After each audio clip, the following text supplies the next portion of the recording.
están sintonizando a esta hora. Un saludo para don Osvaldo Sampaio Cobo, director de Radio Ya, que también aquí nos está diciendo para que sintonicemos 1430M. También lo pueden encontrar a través de la página de Facebook de la emisora Radio Ya. Nos van a encontrar perfectamente y van a ver esta transmisión. Ahí abajo en el banner que ustedes están viendo, ven nuestras redes sociales: Facebook Todos Juegan, YouTube Todos Juegan Barranquilla, Twitter @Todos Juegan BQ, para que nos sigan en esta transmisión y no se olviden de compartirla en sus diferentes redes sociales. Antes de pasar con nuestros invitados habituales y panelistas, recordarles a ustedes algunas noticias importantes que han sucedido a lo largo del día. Por ejemplo, van 113 muertos y 4.000 heridos tras la explosión en Beirut, en el Líbano. El número de víctimas mortales por la explosión que sacudió ayer Beirut se eleva ya a 113, informó hoy el ministro libanés de Salud, Mohamed Hassan, y los heridos se aproximan a los 4.000, mientras decenas de personas siguen desaparecidas 24 horas después de la deflagración. Abro comillas. Se ha acordado instalar hospitales de campaña para tratar a los heridos de forma rápida y el Ministerio de Salud establecerá los lugares apropiados para levantar estos con la ayuda del ejército, dijo Hassan al término de una reunión extraordinaria del gabinete de gobierno de ese país. El gobierno libanés, por cierto, decretó hoy el estado de emergencia durante 15 días en Beirut, que estará bajo control militar tras la explosión del día de ayer de un almacén en el puerto que causó más de un centenar de muertos y 4.000 heridos. Además, encuentran sin vida a menor desaparecido en el arroyo El Salao. Funcionarios de Defensa Civil en el Atlántico reportaron hoy el hallazgo del cuerpo sin vida de menor de 7 años que fue arrastrado por el arroyo El Salao a su paso por el barrio de Villa Estadio en Soledad durante las lluvias del día de ayer. El menor, identificado como Wilder Marcelino Hoyos Mesa, había sido reportado como desaparecido en el arroyo por su madre, luego de que vecinos de la calle 72A con carrera 16 del barrio antes mencionado lograron rescatar a la hermana mayor de la víctima mientras las fuertes aguas alaban al menor. Moderna revela el costo que tendrá su vacuna contra el COVID.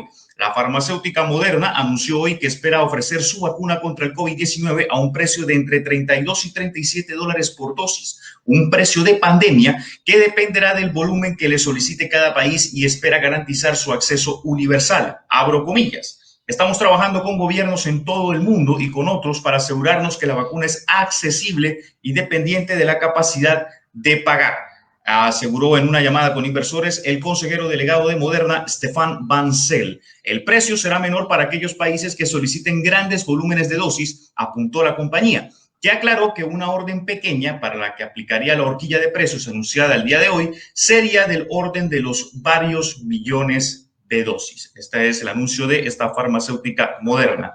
En deportes, otra vez James Rodríguez fuera de la convocatoria del Real Madrid. El volante colombiano volvió a quedarse fuera de los 24 elegidos por el francés Zinedine Zidane para encarar el viernes el duelo de vuelta de los octavos de final de la Champions League ante el Manchester City inglés. Además de la ausencia de James, también quedó fuera de la convocatoria el galés Gareth Bale en un duelo de vital importancia, pues los merengues cayeron 1-2 en el juego de ida ante el onceno Ciudadano. Mientras esto ocurre, el presidente del Atlético de Madrid, Enrique Cerezo, pareció bajarle el pulgar a la posibilidad de que James llegue a su equipo. Al menos eso declaró en entrevista con el programa A Diario de Radio Marca. Dijo lo siguiente, abro comillas: no tengo ni idea si vendrá finalmente. No creo que entre en los planes del Atlético de Madrid. Cierro comillas, señaló el presidente del conjunto colchonero. En el béisbol de Grandes Ligas, Oscar Mercado y los indios recuperaron la alegría. El cartagenero pegó un imparable por segunda noche consecutiva y su equipo retomó el camino de la victoria tras 4 derrotas consecutivas. Los indios de Cleveland la dieron todo hasta el final para finalmente darle vuelta al marcador e imponerse por 4-2 sobre los rojos de Cincinnati. Hoy los partidos de MLB tienen a la doble cartelera de los Yankees de Nueva York contra los Phillies de Filadelfia a las 3:05 de la tarde y a las 6:05 también de la tarde en territorio de los Phillies. Los rojos y los indios vuelven a enfrentarse hoy a las 6:10 de la tarde. Rocky de Colorado contra Gigante de San Francisco, que ayer no tuvo a Donovan Solano, le dieron descanso. Hoy podría reaparecer a las 7:40 de la noche. Y a las 8:40 debuta Julio Terán con los Angelinos de Los Ángeles frente a los Marineros de Seattle a las 8:40 de la noche. Primer juego para Terán vistiendo la casaca del conjunto de los Angelinos. Así que estas son las noticias, digamos, más importantes que se han tenido a día de hoy. Y bueno, ya pasamos con el doctor Ricardo Barreto Palma, que ya se encuentra con nosotros. Doctor Barreto, muy buenas tardes y bienvenido. ¿Cómo le va? Doctor Barreto, activa el micrófono que lo tiene bloqueado. Aquí lo intenté bloquear, pero ahora sí ya puede hablar. Diga, doctor Barreto. ¿Qué tal? Buenas tardes a todos nuestros oyentes o cibernautas o seguidores, no sé, no he podido definir entre oyentes de radio y gente que nos sigue por las redes. Por cierto, ahorita estaba viendo acá un saludo, yo le voy a hacer un homenaje diariamente, don Wilber, y si usted puede, a las 5 primeras personas que entren, por ejemplo, la doctora Belén Rivaldo, el doctor Sergio Casa, Jamer Díaz, Ronald Mauricio Mantilla, Eri del Valle, este man Javier Castellano, que es CBX, y Francisco Orozco, que realmente me habla de un pueblo diferente. No sé si el man en qué trabaja, porque todos los días me manda algo de algún pueblo. Y desde Plato Magdalena tenemos al rey del Centro Democrático que ha hecho una defensa y lo invité, pero no sé por qué no viene acá, porque me gusta escuchar siempre todas las partes, porque él dice que yo soy contraparte en relación al Centro Democrático, cosa que no es totalmente así. Yo simplemente intento ser una persona objetiva, y más en este momento. Hoy tenemos un invitado y vamos a pasar rápidamente con él porque él dispuso un poquito de su tiempo, él es un catedrático. Ahora antes quiero saludar al profesor Javier, pero mandarle este mensaje a la gente.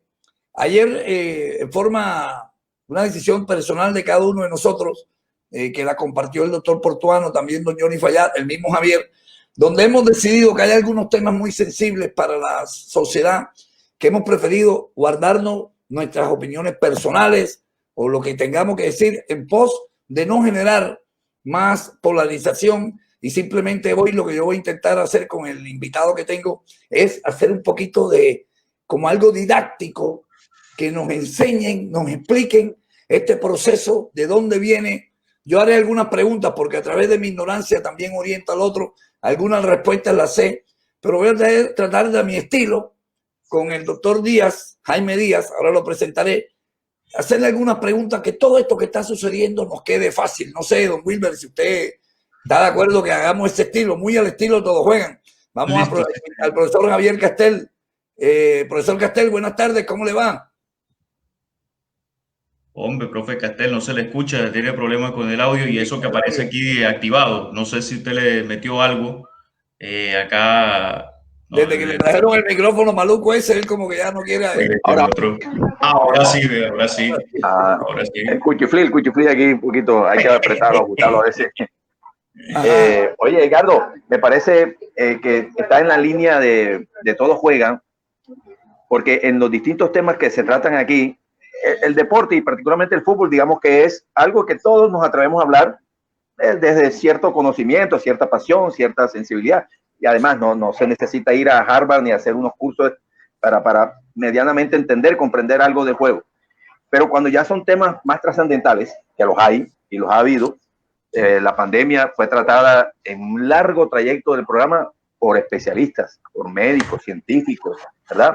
Y bueno, y un tema como este, que tiene mucho que ver con, no solamente con política, porque de pronto también aquí hay algunos que tienen alguna idea política y son capaces de expresarla, pero hay un tema más, digamos, más especializado en cuanto al derecho. Y entonces me parece que es correcta y tiene que ver con la conducta habitual del programa, llamar a los que verdaderamente saben, a los especialistas de determinados temas para que nos orienten. Y un poco de pedagogía nos caería muy bien a todos. Esa es la palabra. Lo de hoy va a ser algo pedagógico más que todo. No, antes voy a invitar a William, que ya está por ahí, que es nuestro abogado del grupo. ¿Qué tal, don William? Buenas tardes, ¿cómo le va? Buenas tardes, doctor Barreto. Saludo especial para Javier, para usted, para Wilber y los oyentes de Todos Juegan. Don William, con su venia, que usted es abogado, pero no es penalista. Hoy invité a un amigo abogado, esto lo hablé previamente con William. William me dijo, no, yo no tengo ningún problema en orientarte. Pero dije, William, vamos a intentar que sean alguien. Además, tenemos un invitado amigo de William que más adelante nos acompañará. Vamos a intentar que sean personas ajenas al programa los que hagan esta orientación para que no nos sientan viciados, porque algunas veces nosotros nos hemos quejado del Centro Democrático, nos hemos quejado de la izquierda. Entonces, yo quiero sacar por completo de esta exposición, por lo menos en la parte didáctica, para que sea lo más objetiva posible, a nosotros, los panelistas. El doctor Portuano también es abogado. Entonces, no siendo otro el motivo, les voy a permitir, me dejen un ratico a un estilo mío ese que me gusta quedarme un poquito solo con el entrevistador y llevar la conversación esta de lo más didáctico que yo crea que puede ser. E inmediatamente ustedes, con mucho gusto, las preguntas que tengan se las haremos al doctor.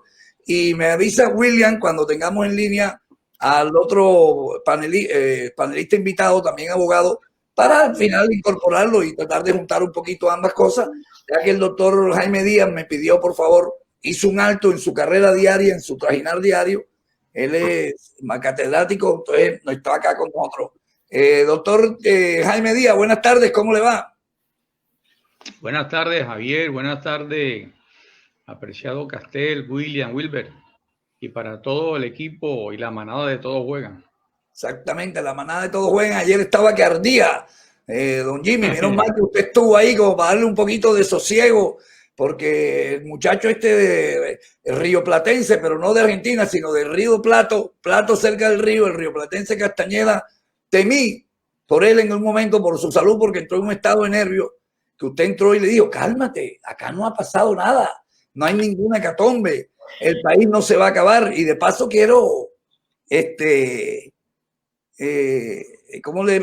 antes de su posición, reconocerle a la sociedad nuestra, a la sociedad barranquillera, colombiana, que hemos dado muestras de madurez, porque una sociedad, mucha gente pensaba que si en algún momento se comunicaba esta orden de detención domiciliaria a Uribe iba a haber una catástrofe social, pero que va, la sociedad nuestra ha dado muestras de crecimiento, de madurez, y no pasó, obvio, hubo algunas escaramuzas, se puede decir que son normales, porque todo en democracia, todos tenemos el santo derecho. Hay unos que pueden ser petristas, llamarlo, están en su derecho. Hay unos que pueden ser uribistas, otros podemos ser más del centro, otros pueden ser arcistas, pero de eso creo que finalmente se trata la democracia.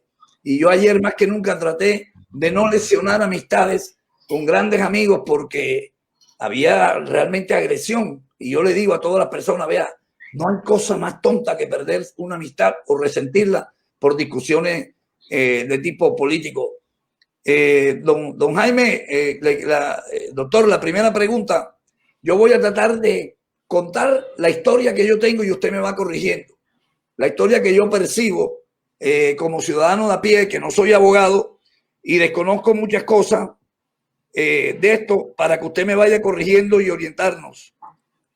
Espérate un momentico, aquí que me estoy comunicando. Me están escribiendo un momento.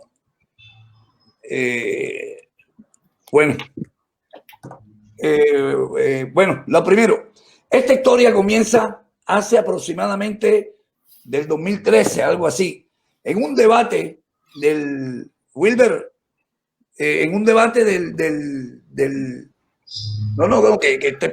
algo que te escribí. Estás escribiendo, pero estate pendiente de esto. Bueno, y no está Alfredo.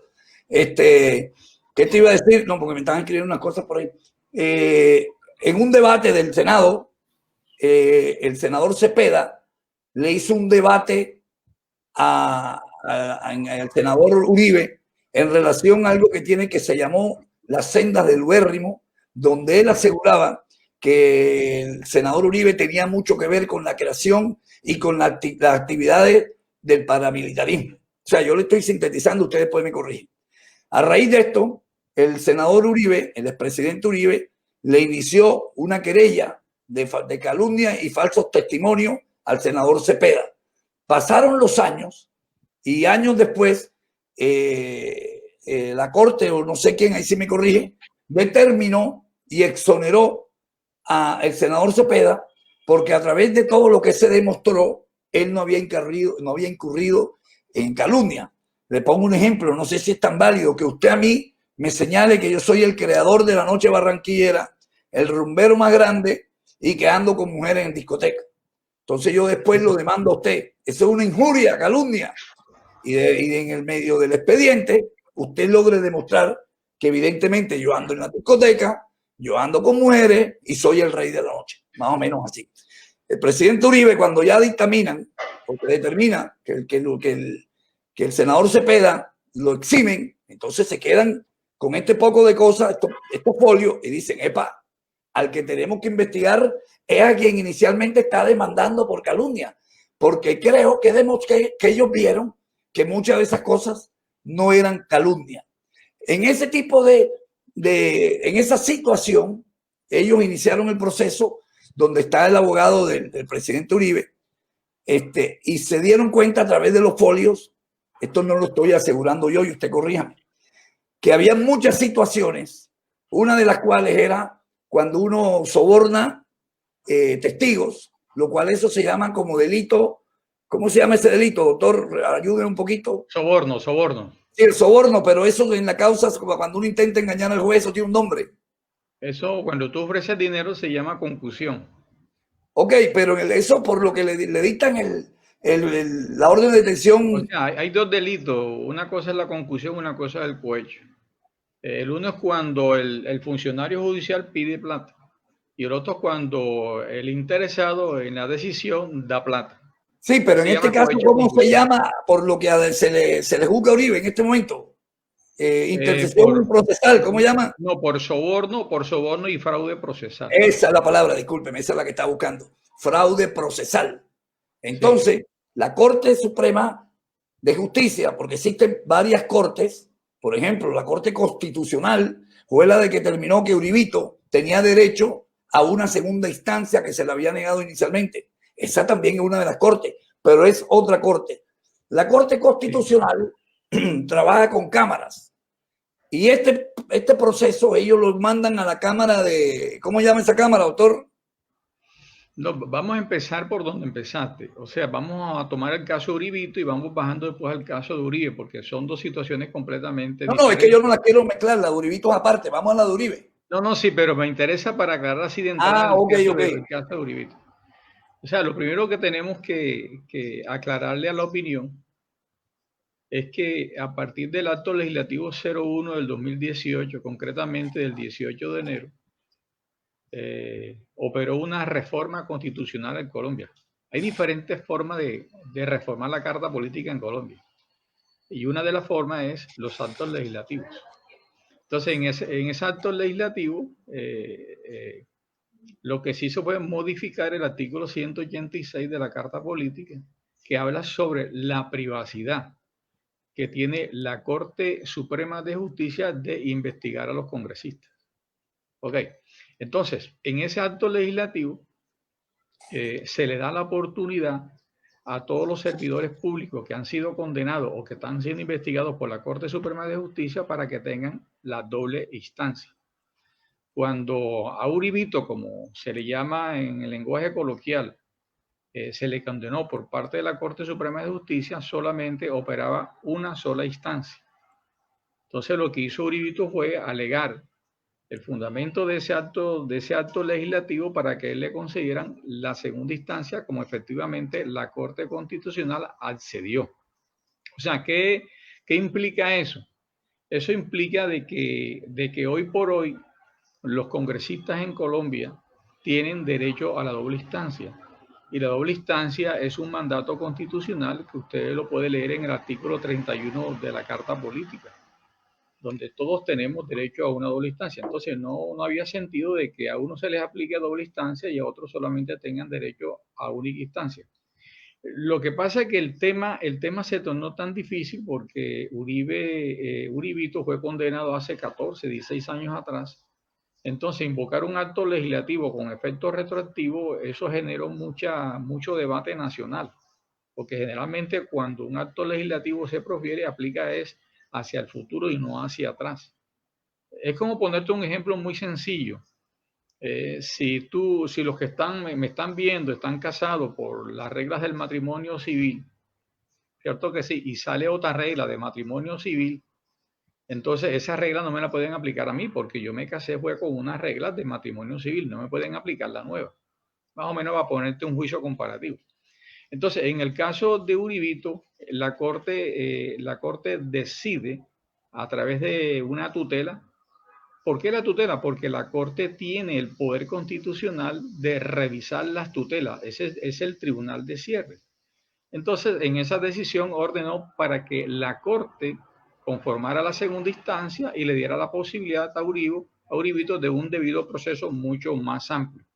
¿Eso qué quiere decir? De que la Corte puede confirmar el fallo de primera instancia o en su defecto puede tumbar el fallo de primera instancia. Entonces, yo me parece que eso es buenísimo para la juridicidad colombiana y para la democracia, que todos, sin excepción, tengamos derecho a la doble instancia. ¿Por qué? Esto es muy sencillo en filosofía política. El juez que te condena a ti en primera instancia tuvo una valoración jurídica que puede ser diferente a quien está operando como funcionario de segunda instancia. Puede corregir la decisión de primera instancia, porque los jueces son personas de carne y hueso, van al baño como tú y como yo y nos podemos equivocar. Entonces, ese es precisamente el criterio objetivo de la segunda instancia, de que el juez de segunda instancia pueda corregir al de primera instancia y así el debido proceso garantizarlo sin límite. Esa es la clave de todo.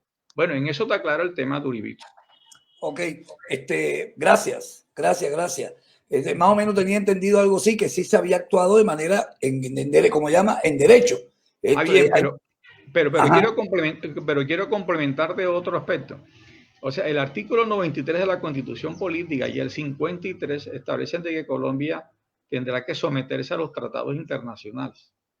Entonces, nosotros como Colombia, como Estado, estamos inmersos en la OEA, Organización de Estados Americanos. Y la OEA tiene una convención americana de derechos humanos y en ese tratado se contempla la doble instancia. Entonces, si nosotros somos respetuosos de los tratados internacionales, entonces era obvio que en Colombia se obedeciera el tratado internacional, implementarlo y darle cabida a la doble instancia. Afortunadamente, pues apareció el acto legislativo 01 del 2018 y hoy por hoy los congresistas tienen derecho a la doble instancia. Las consecuencias de esto es que van a llover muchas tutelas de congresistas que han sido condenados en el pasado alegando la doble instancia. Bueno, eso es un caso que tiene que ya que valorar la Corte Constitucional cuando le presenten los nuevos temas de tutela. Doctor, siguiendo un poquito antes, discúlpeme que incurrí en un error por las cuestiones de tiempo. ¿Se podría presentar usted un poquito? Usted es abogado, fue decano de la Universidad Libre. Hablen un poquito usted para las personas que nos están escuchando, sepa quién nos está hablando, los que no lo conocen, ¿no? Ok, bueno, primeramente ya no tengo límite de tiempo porque ya cuadré las horas virtuales. Ya hablé con los bueno, estudiantes. vamos a relajarnos. Sí, vamos a relajarnos y vamos a tomar esto como un diálogo, como algo muy coloquial. Exactamente. Y abandonar un poco el tecnicismo del derecho, que el derecho es muy fácil, lo que pasa es que la técnica, como todas las disciplinas, tienen técnicas. Entonces vamos a hacer un conversatorio muy sencillo, muy accesible para que todos lo puedan entender.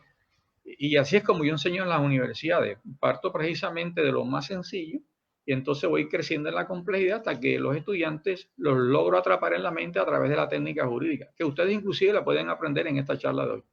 No, entonces, yo también lo hago como profesor, yo también soy, y por eso trato de llevarlo de lo más primario, hasta que se vaya creciendo el árbol. Pero hasta donde puedo voy, pero ya hasta aquí ya quiero que siga usted. Le cuento que tenemos al doctor Esquimena, abogado penalista también, que en un ratico lo vamos a incorporar a la charla. Y así con William y todos. Entonces, siga usted, yo lo escucho. Bueno, bien, entonces me presento. Yo soy sociólogo, la primera carrera mía fue la sociología. Y la segunda carrera, soy abogado de la Universidad Libre, con 4 especializaciones en Derecho Laboral, en Derecho Constitucional, Derecho Administrativo y Procesal, y tengo una maestría en Derecho Administrativo. Estuve 24 años en el Juezado de la República, como funcionario de la rama judicial. Hice toda la carrera hasta llegar a juez y llegar hasta auxiliar de magistrado. Pero entonces me aburrí de leer tantos expedientes y quise aportar a la sociedad pues una gama de conocimientos que están aquí entre las orejas y poderla compartir con los estudiantes, que es mi apostolado. El apostolado mío es enseñar y enseñar de manera gratuita, ¿verdad? No le cobro un peso a nadie por enseñar. Y entonces en mis cargos fui decano de la Facultad de Derecho, director jurídico de la Universidad de Atlántico. Bueno, pero yo no quiero que me tengan en cuenta por eso. Yo lo que quiero que me tengan en cuenta es por lo que ustedes puedan hoy asimilar de este humilde hombre. Perfecto, perfecto. Entonces yo no me quiero equivocar y llevo el caso hasta cuando Cepeda lo eximen. ¿Quién corte fue la que eximió a Cepeda? ¿Ante quién era ese caso? Cuando la calumnia que el doctor Uribe demanda al senador Cepeda. Bueno, ustedes saben de que Uribe tiene el rango de expresidente. Cuando él decide someter su nombre nuevamente al escrutinio popular para aspirar al Congreso de la República, él pierde ese fuero. Y entonces hoy se le investiga como congresista. Y todos los congresistas, en ese caso, es la Corte Suprema de Justicia por mandato constitucional que tiene esa privacidad de investigarlos. O sea, quiero precisar mucho en esto porque me podrían preguntar, bueno, ¿y por qué no la Fiscalía General de la Nación? Porque es que hay unas reglas, hay unas competencias que son constitucionales. Y en el caso de los congresistas en Colombia, como los que tienen otros fueros constitucionales, los investiga y los acusa es la Corte Suprema de Justicia, por la razón del cargo que tienen, por la naturaleza del oficio que tienen. Son prerrogativas sociales que a la Constitución le da a ese tipo de servidores públicos. Entonces, ¿cuándo emerge la problemática de estudio? Pues por allá hubo un debate en el año 2014 en el Congreso de la República, un debate de responsabilidad política, donde al senador hoy, Cepeda, con fundamento en un material probatorio muy sólido, utilizando declaraciones de paramilitares, uno en particular que es muy fuerte en la declaración, que es de apellido Monsalve. Ese Monsalve fue mayordomo de una finca de la familia Uribe, y él le dio la información a Cepeda de que en esa finca, o sea, en ese lugar, cuando Uribe era gobernador, se armó todo la estructura de lo que se conoció como los paramilitares metro, o sea, las denominadas AUC, que ha sido el grupo más poderoso de ese tipo de organizaciones, pues que están apartadas del establecimiento. Entonces, ¿qué ocurre? Frente a esas acusaciones dentro de un debate político, el senador optó por denunciarlo penalmente. Quiero hacer otra observación. Cuando hablamos de denuncias penales, estamos hablando son de delitos, de conductas punibles. Y los delitos no son conciliables en Colombia para ninguna cosa. Algunos sí, pero los delitos como tales de este tipo, sobre todo fraude procesal, que es un delito contra la administración de justicia, estos delitos no son negociables. Entonces el senador armó todo un paquete para desmontar todas las declaraciones que en ese debate político hiciera el senador Cepeda contra el expresidente Uribe. Entonces armó una denuncia penal.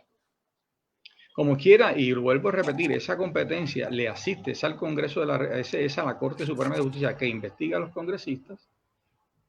La Corte consideró de que era todo lo contrario, de quien había manipulado el tema de la prueba testimonial es el actual senador.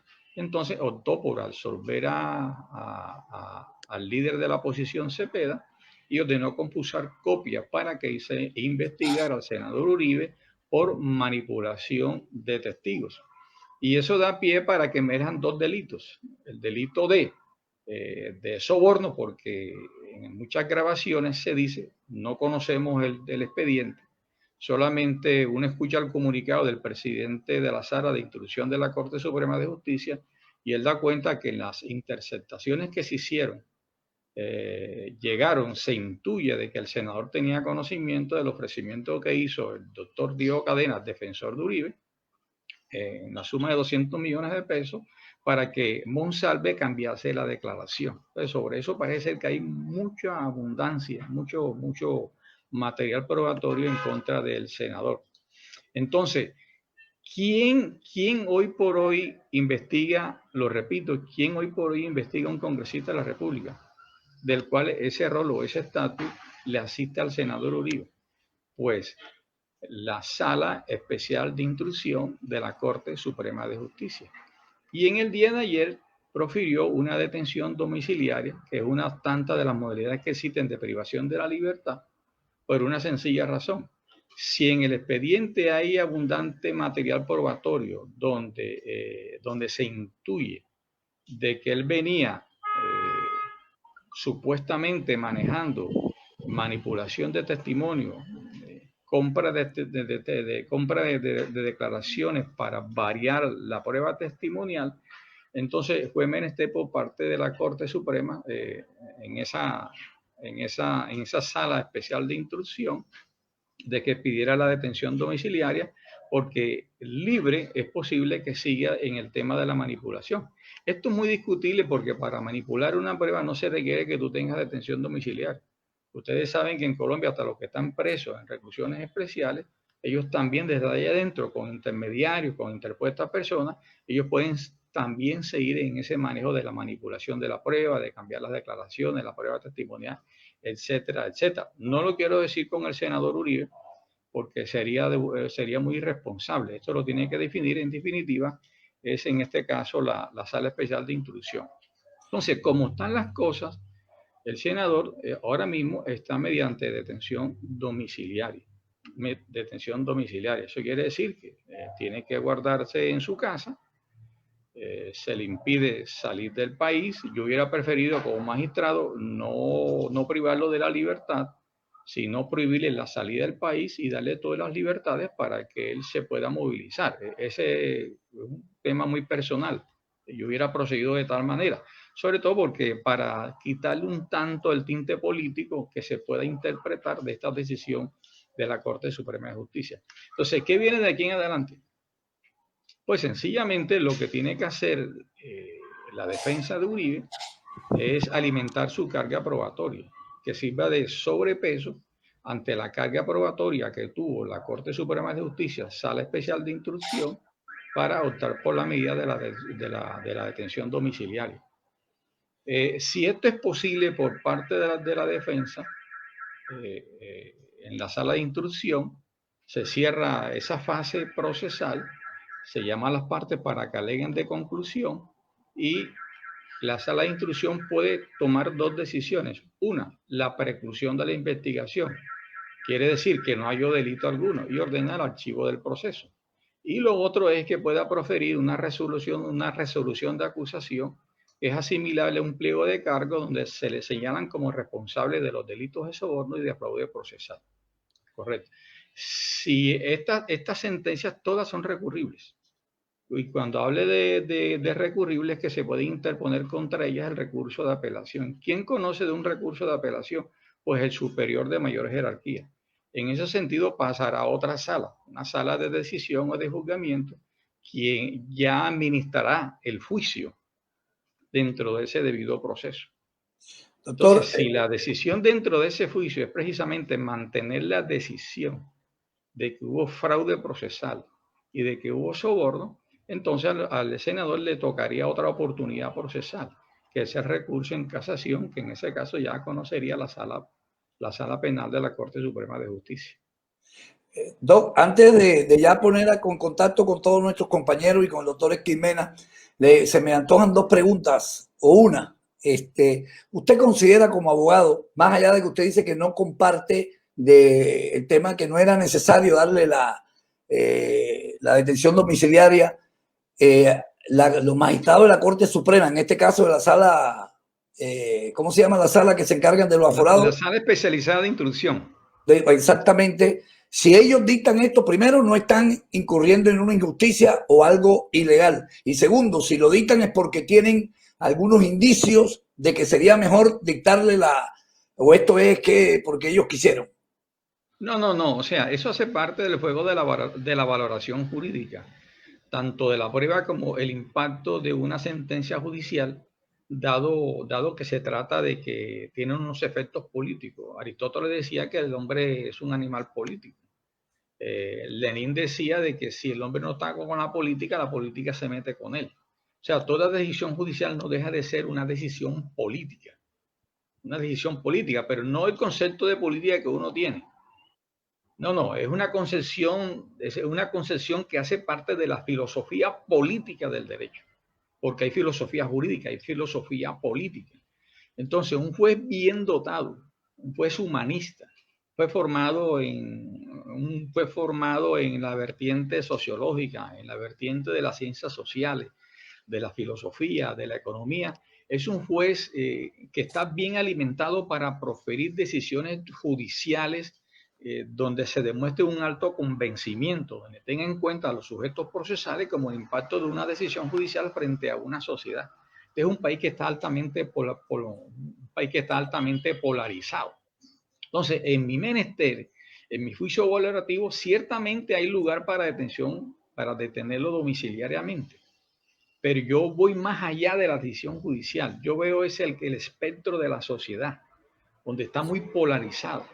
Entonces, para quitarle ese juicio de que se trata de un fallo político, entonces, en mi opinión particular, la de la Corte es muy respetable y es muy compatible.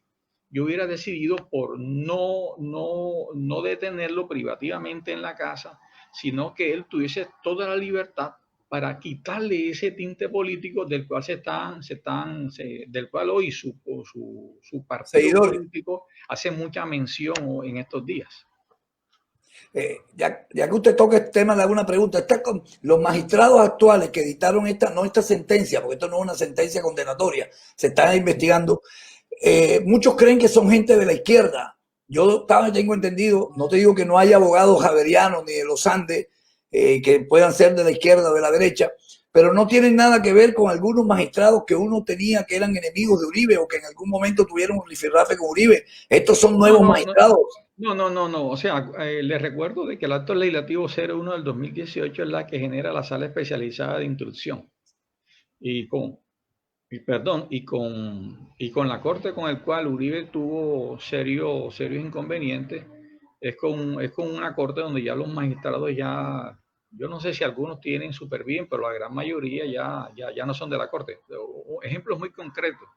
El doctor Francisco Ricaurte Gómez ni siquiera era magistrado de la sala penal.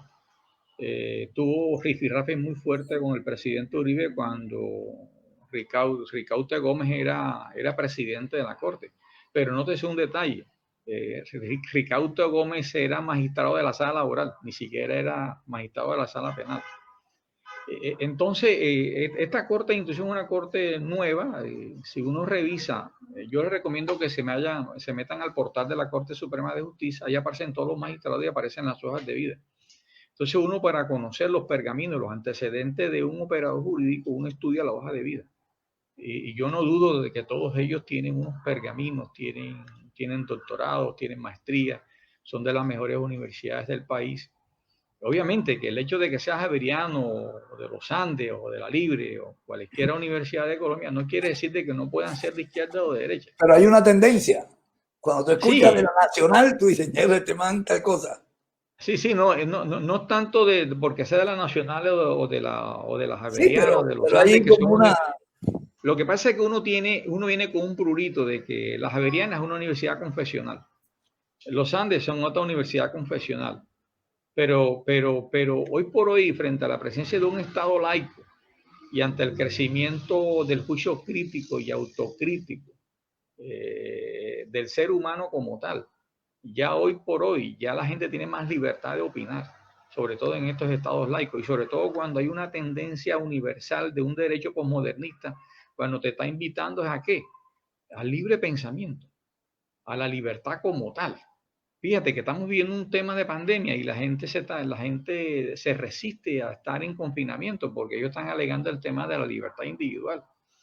Esto es válido, pero aquí entra en juego entonces el tema de la vida y el tema de las libertades. Bueno, pero ya ese es otro tema. Ese es otro tema, sí. Vamos a incorporar a don William, para que William nos invite al doctor Skid y nos lo presente y escuchar un poquito en relación a lo que usted ha dicho, la opinión del doctor Skid. Muchas gracias, doctor Barreto. Un saludo especial para don Jimmy. No podía tener usted un mejor invitado.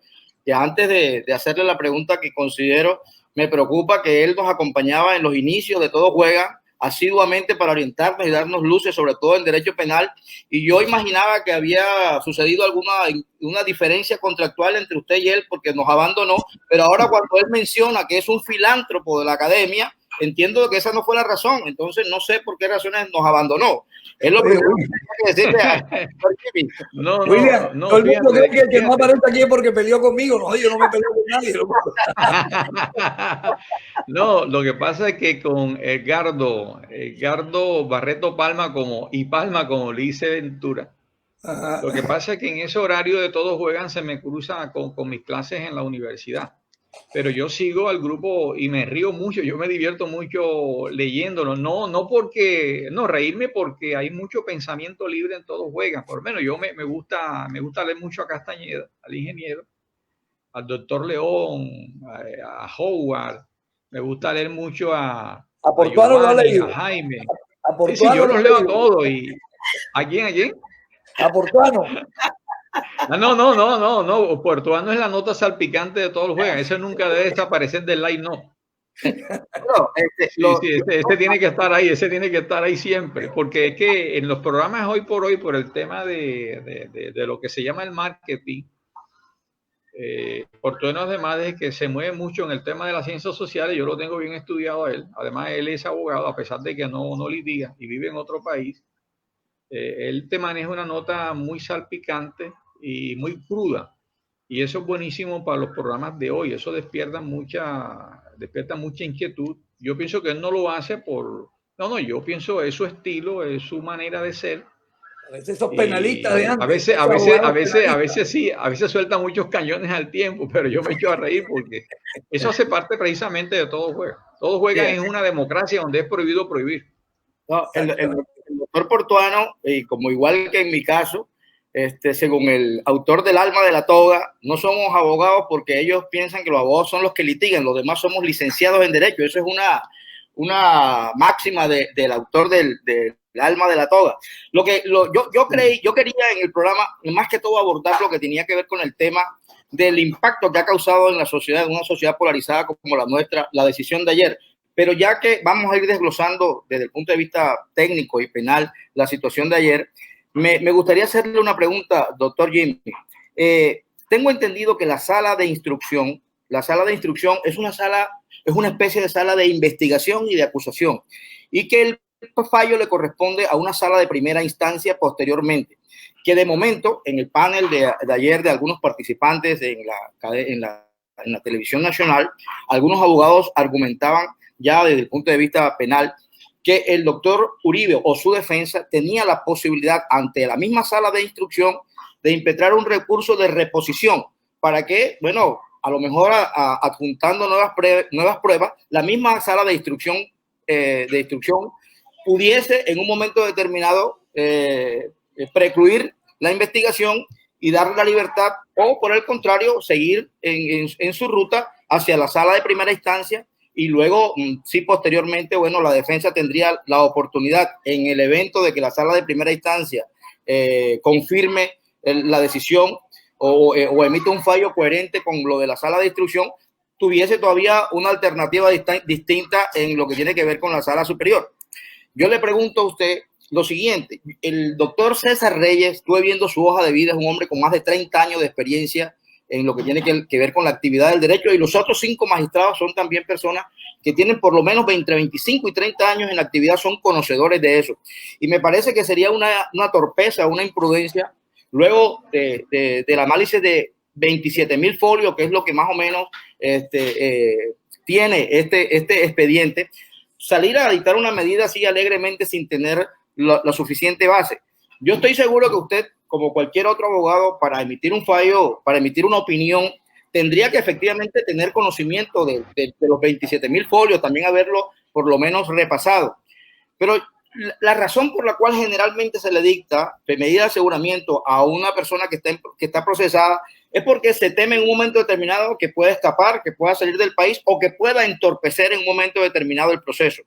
El doctor Uribe, creo yo, desde mi humilde opinión, dentro de su casa, dentro de su residencia, si su intención es entorpecer el proceso, lo puede hacer perfectamente desde su domicilio.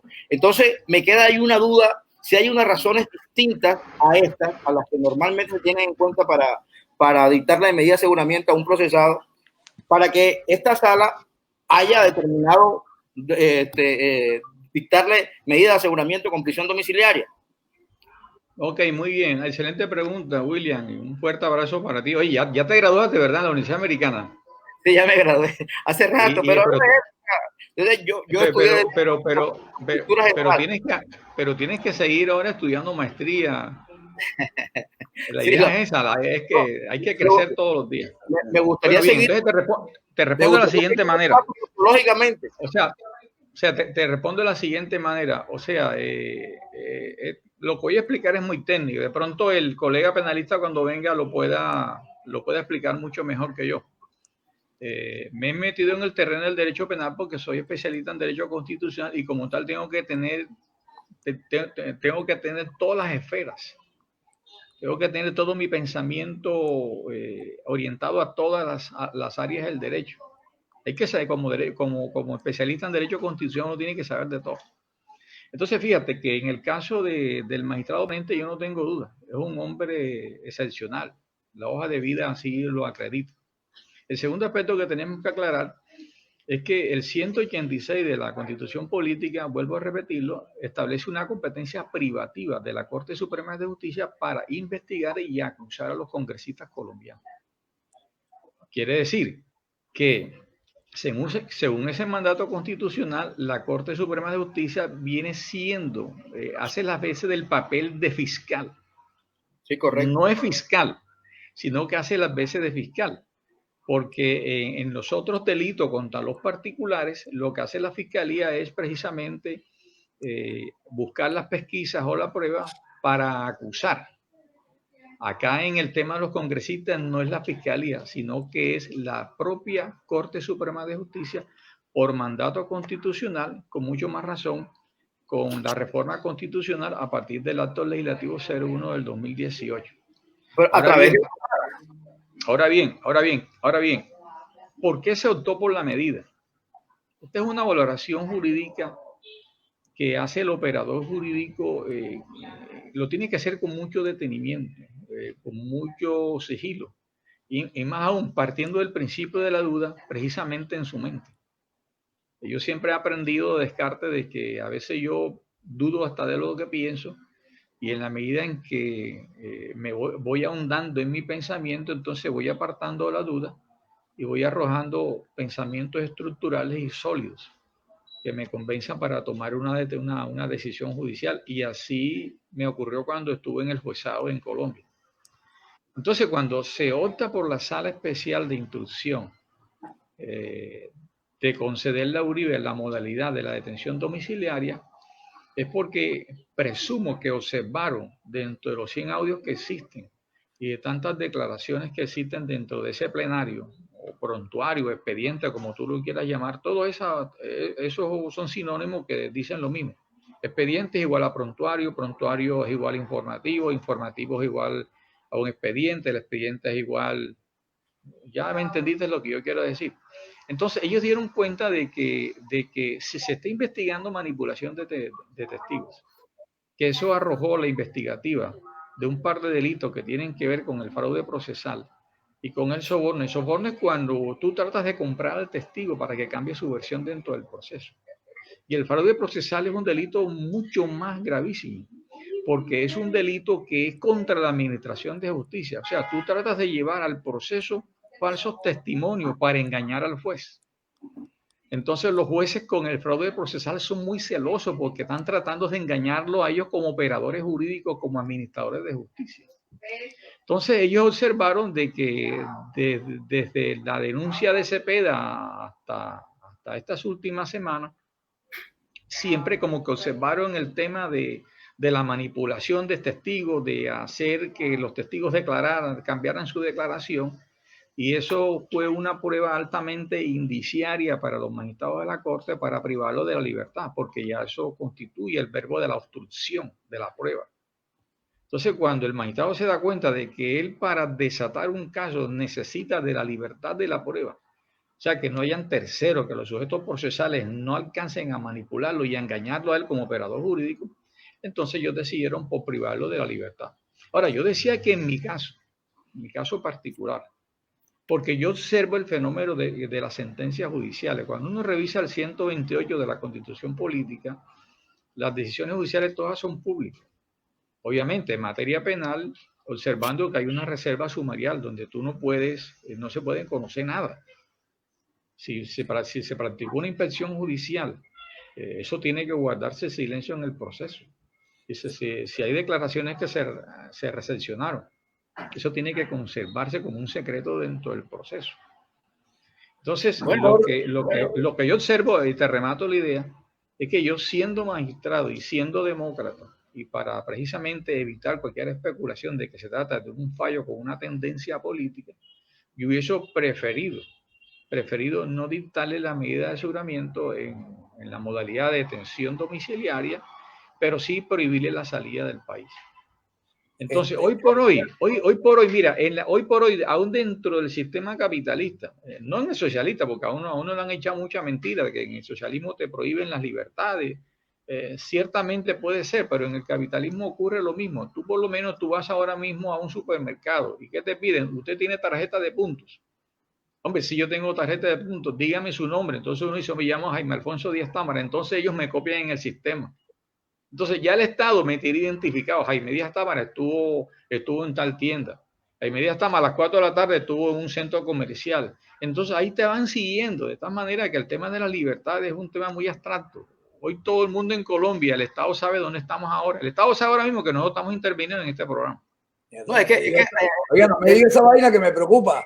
No, es que la razón de eso también me parece que en el evento, o sea, yo creo que las razones por lo menos de que Uribe se fuese del país, primero sería su muerte política, sería lo más inconveniente, porque sería su muerte política y también la muerte política de su partido. No, pero esa posición sería lo más absurdo, pero con relación, la duda mía es que a mí me parece que si la preocupación es por entorpecer el proceso, igual desde el ubérrimo perfectamente podría hacerlo. Pero me gustaría también invitar al doctor Skip Mena para que nos dé su opinión al respecto, doctor Barreto. No, muy bien, muy bien. Doctor, bien, y es un experto en la materia. Doctor King, buenas tardes. Y voy a invitar enseguida al doctor Johnny Fayad para que ya quedemos el grupo, justo lo que están, el profesor Castel, Wilber, y así ya poder comenzar entre todos, hacerle alguna pregunta y entre dos abogados como los que tenemos seguramente nos ayudarán. Doctor King, buenas tardes. Un placer tenerlo acá. El micrófono.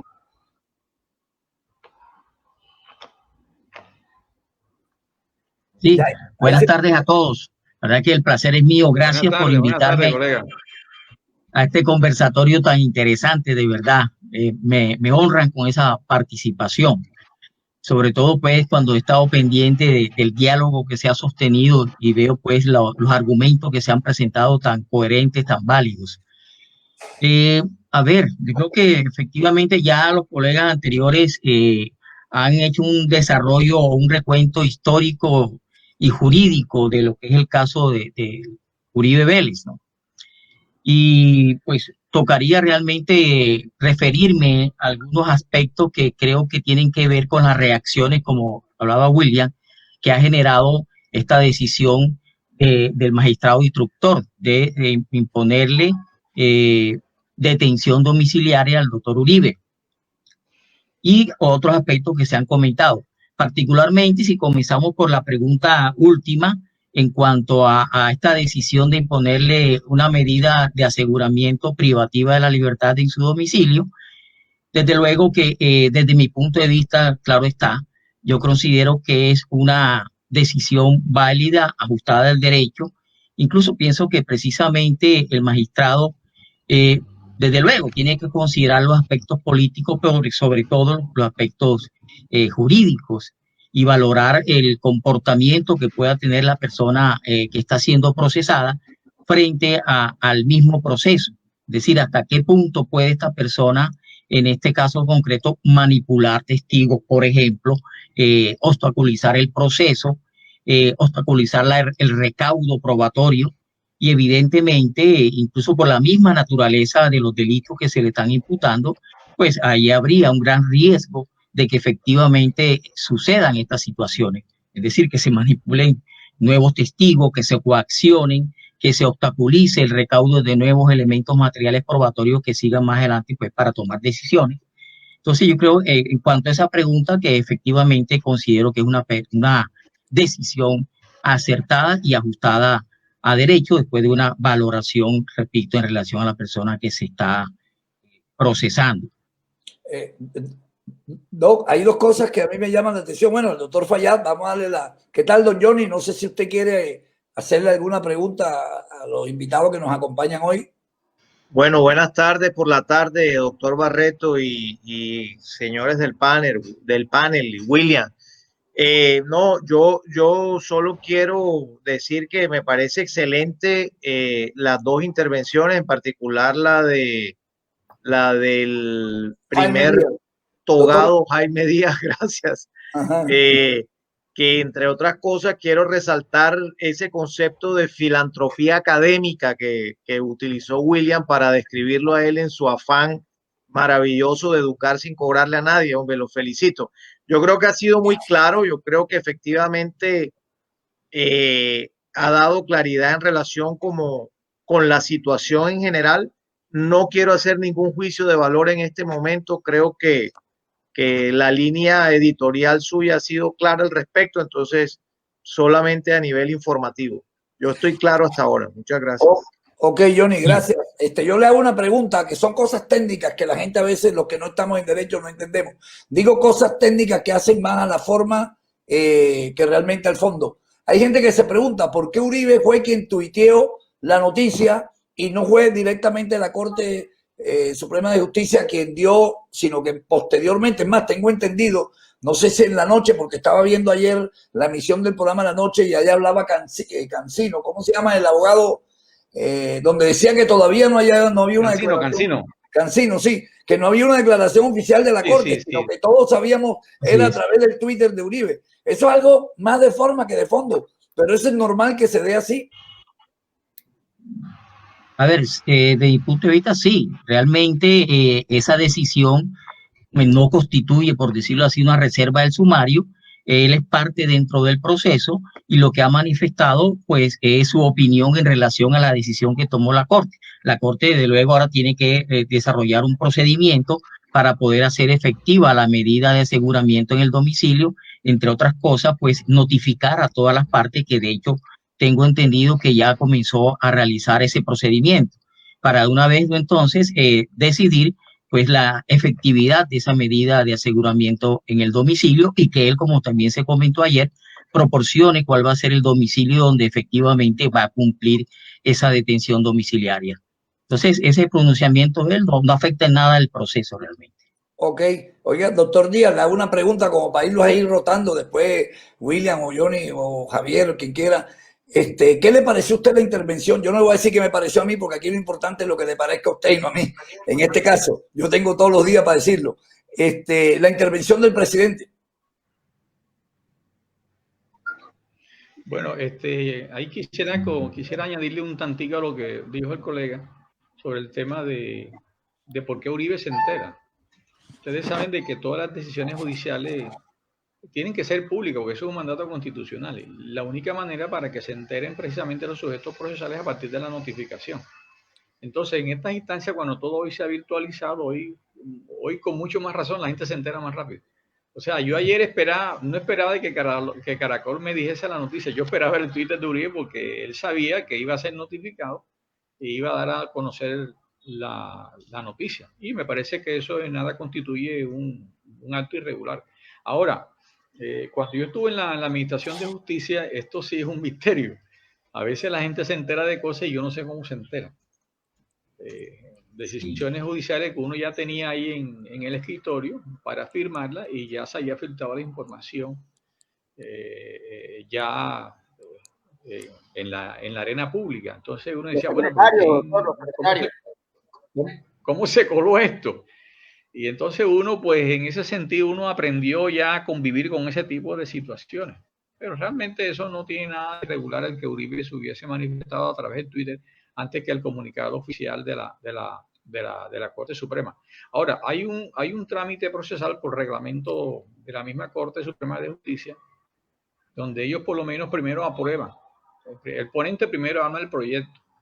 Entonces, el proyecto es un proyecto de sentencia y él lo pone a circular en los restantes magistrados.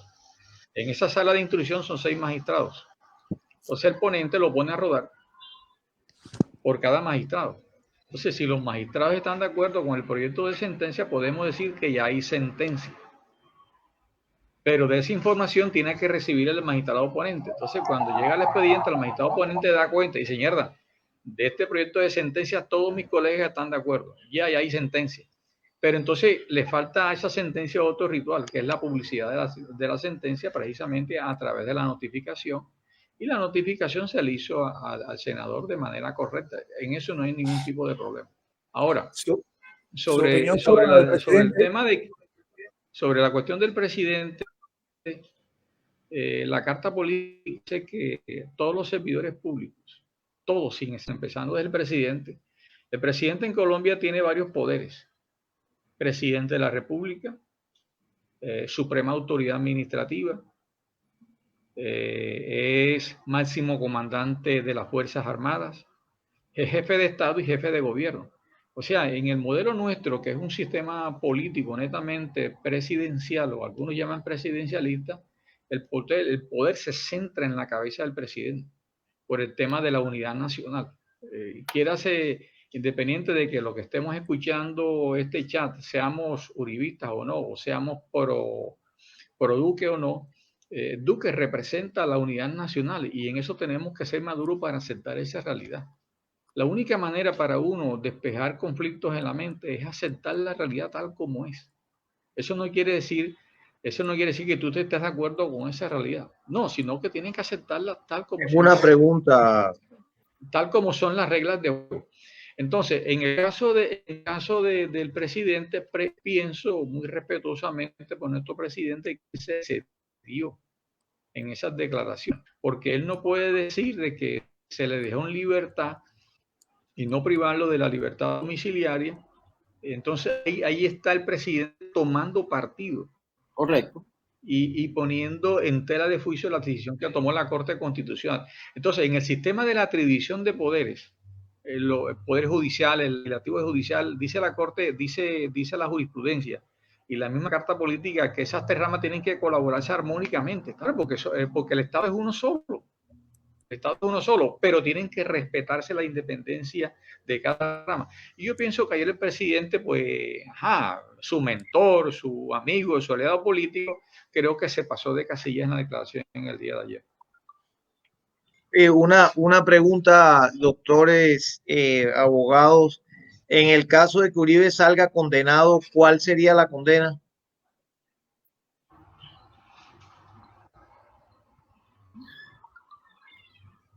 El audio. Disculpe. A ver, hay una metodología que se llama el quantum punitivo y que se establece a partir de lo que la norma ha señalado para cada delito en particular. Y también cuando hay concurso, ese quantum punitivo también tiene una forma de establecer.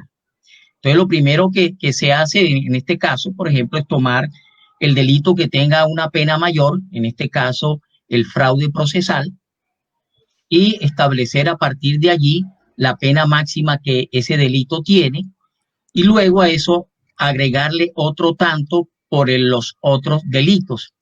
Luego que se hace esa cuantificación, se pasan a otras consideraciones que se llaman circunstancias de mayor o menor edad, luego aterrizar en lo que se llaman los cuartos punitivos. Y es a partir de esos cuartos punitivos cómo se va a definir la pena final a imponer. Repito, son unos criterios primero muy objetivos que tienen que ver con la norma y la sentencia, y la condena que está establecida para cada uno de los delitos, y el otro un aspecto subjetivo que entra a jugar el juez al momento de establecer dentro de esos cuartos punitivos cuál se va a mover y cuál va a ser la pena final que se le va a imponer, teniendo en consideración algunos aspectos personales. Entonces, repito, la pena final realmente la define el juez de acuerdo a estos criterios, pero ya sí, tenemos una base inicial. Doctor, sí, dígame.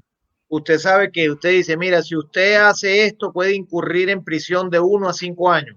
Aquí, ¿cuál sería ese rango?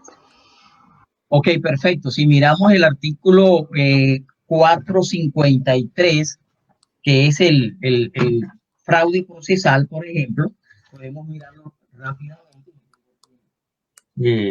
Creo que son 6 años, si no estoy mal. Sí, pero la pena máxima 453. De 6 a 12 años. De 6, aquí lo tengo en el código, artículo 53, de 6 a 12 años. Okay. Es decir, la pena máxima son 12 años.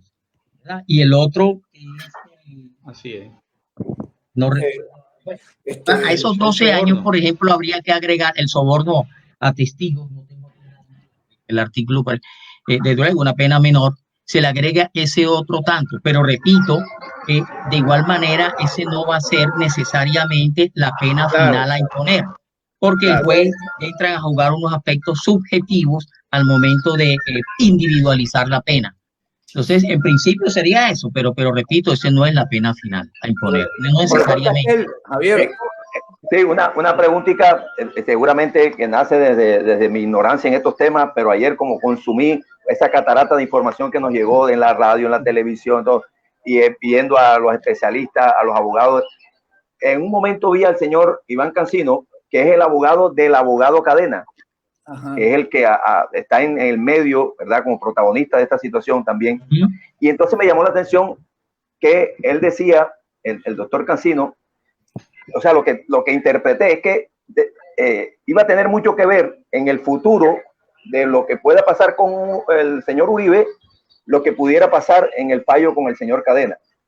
¿Hasta qué punto eso es verdad o qué tendría que ver, qué tanto peso puede tener en el futuro de la decisión que pueden tomar contra Uribe o a favor de Uribe lo que ocurra con el señor Cadena, el abogado que está involucrado también en el tema? No sé si el doctor quiere responder o respondo yo, no. A ver, primero, pues las responsabilidades penales son individuales. Y aquí también hay dos procesos individuales, ni siquiera hay un mismo proceso. Lo que lleva a que en principio, repito, la suerte de uno no dependa del otro, pero si vamos a la realidad, tenemos que establecer que efectivamente estos dos procesos están entrecruzados. De hecho, la actuación de uno, del doctor Cadena, en alguna medida es la base del proceso contra el doctor Uribe. Correcto. Entonces, allí efectivamente hay una relación muy estrecha entre estos dos comportamientos punitivos, pero no es que el uno dependa en sentido estricto del otro. A que pueda una parte de la defensa tomar algunos elementos materiales probatorios que se hayan recaudado en el otro proceso y lo lleve de manera oportuna el momento en que haya puede aportarse, pues sí, puede ser válido, siempre y cuando pues reúna las condiciones que se exige para aportar una prueba a un proceso. Pero en términos generales no necesariamente depende el uno de otro, entre otras cosas porque ya lo explicaba el doctor que me antecedió la palabra, también las jurisdicciones son diferentes. El aforado, en el caso del doctor Uribe, está siendo investigado y procesado por la Corte Suprema, porque eso es lo que establece la ley, bajo el régimen de la ley 600, mientras que el doctor Cadena está pues con la jurisdicción ordinaria bajo el régimen de la ley 906. Entonces hay un entrecruce, sí, pero no hay una dependencia estrecha, digámoslo así, que la consecuencia del uno tenga que ir amarrada del otro. Es posible que de pronto el juez de control de garantías que vaya a decidir en estos días la decisión de si se le impone o no medida de aseguramiento al doctor Cadena, es posible que considere que no es necesaria la medida de aseguramiento. Y todo va a depender, repito, eso no quiere decir que haya una falencia en la Corte o que la Corte actuó con un sesgo político y el juez de control de garantía actuó en derecho. Realmente no es eso por lo que he comentado. Son jurisdicciones diferentes, son procesos diferentes, son jueces diferentes que van a valorar las pruebas iniciales de manera diferente. Y aprovecho y te hago una pregunta en relación a esto, no sin antes, primero, ya esto es parte de mí, una opinión, me parece que estamos subestimando lo que significa la cárcel por casa. Estamos tomando aquí como que en este país da lo mismo. No, yo creo que no. Y le hago, primero, creo que Uribe no va a poder asistir, por más que sea por vía virtual, al Senado. Les hago esa pregunta. Él no queda inhabilitado, ¿qué? Porque no es lo mismo, sino entonces todo el mundo que le den cosas domiciliarias, porque parece que fuera lo mismo. Tengo entendido que no. Una detención domiciliaria te inhabilita de algunas cosas. En este caso estamos hablando del senador Uribe. ¿O estoy equivocado? ¿Él puede seguir participando en el Senado o esto lo inhabilita? Doctor Díaz, no sé. Doctor Díaz, sí. Sí, que okay. Bueno, Javier está por ahí. Hola, ahí te escucho. Javier se fue. Javier Castel. Sí, él le tocó irse él le tocó irse a a Blue, a su programa allá donde devengan mucha millonada de dinero y entonces no lo podemos dejar. Lo llamó Caracol. Lo llamó Caracol que le regaló un micrófono y nosotros de vaina le dimos una bola. Gorra a la cual él no ha querido ir por ella. No ha querido acceder. La tiene Portuano y teme al encuentro con Portuano. Dígame, don Jimmy. Voy a aprovechar la enseñanza de Lutre. Jimmy, disculpa, ¿te moviste o algo hiciste que tu sonido se... Jimmy, discúlpame, tu sonido se alteró. No sé qué hiciste porque tenía muy buen sonido. No te estamos escuchando mal. Don Jimmy, algo se movió ahí. O sea, lo escuchamos, pero se escucha un poco entrecortado, ¿no? Usted se movió. Fíjate a ver qué hiciste. Pero parece que el sonido allá de ustedes, ¿no? No, ahora no. El sonido tuyo era bueno, ahora es que todos te escuchamos mal. Ahí lo escuchamos mal, de pronto hay que desconectar y volverse a conectar. Bueno, doctor, mientras Jimmy ahí se conecta un poquito, doctor, no sé, William, tú eres abogado, la detención domiciliaria lo inhabilita. William, ahora no escucho yo a nadie. ¿Qué pasó con el sonido? No, el doctor. Porque yo estoy con el micrófono, ¿me escucha? Ahora sí te escucho. A ver, sí. Perfecto. De hecho, hay una privación de la libertad y hay diferentes formas de privación de la libertad. Una en centro de reclusión, otra puede ser limitar algunos derechos, otra puede ser en el domicilio. Pero de hecho hay una privación de la libertad y si una vez que se formalice esa privación de la libertad, desde luego que el doctor Uribe va a quedar inhabilitado para seguir actuando en el Congreso. De hecho, tiene que tramitarse ante el presidente del Senado, pues esa solicitud para que él quede inhabilitado por el momento, ¿no? Más adelante, dependiendo del transcurso del proceso y la decisión final, pues se tomarán otras decisiones de ese tipo político. Si pierde la curul, si lo reemplazan, en fin. Pero en el momento él queda inhabilitado una vez que se formalice la detención preventiva en el domicilio. Doctor, aprovecho que era la segunda pregunta, no los molesto más. No, placer. Muchas de las cosas que uno escuchaba ayer, como decía ahorita el profesor Castel, tanta información, mucha gente argumentaba que por qué esto pasaba con el presidente Uribe y no había pasado en otros casos. Mi pregunta es, discúlpeme, son las mismas cosas. Es una pregunta muy importante y porque son una de las reacciones, a mi modo de ver, más movida por la pasión política que por el conocimiento del derecho. Veamos dos situaciones en donde muchas personalidades, incluso el mismo presidente nuestro, parece que tuviese una confusión en derecho siendo abogado, porque es absurdo, por ejemplo, comparar el proceso de la JEP con el proceso de la jurisdicción ordinaria y particularmente con el proceso que se le sigue al doctor Uribe. Son jurisdicciones diferentes que surgen de situaciones diferentes. El caso de la JEP, todo lo que ella tenga que ver, es un proceso que se lleva a cabo a través de los acuerdos de La Habana y que pretenden ponerle fin al conflicto armado, en donde lo que está establecido allí es una justicia transicional que tiene unas características muy particulares que la diferencian de la justicia ordinaria.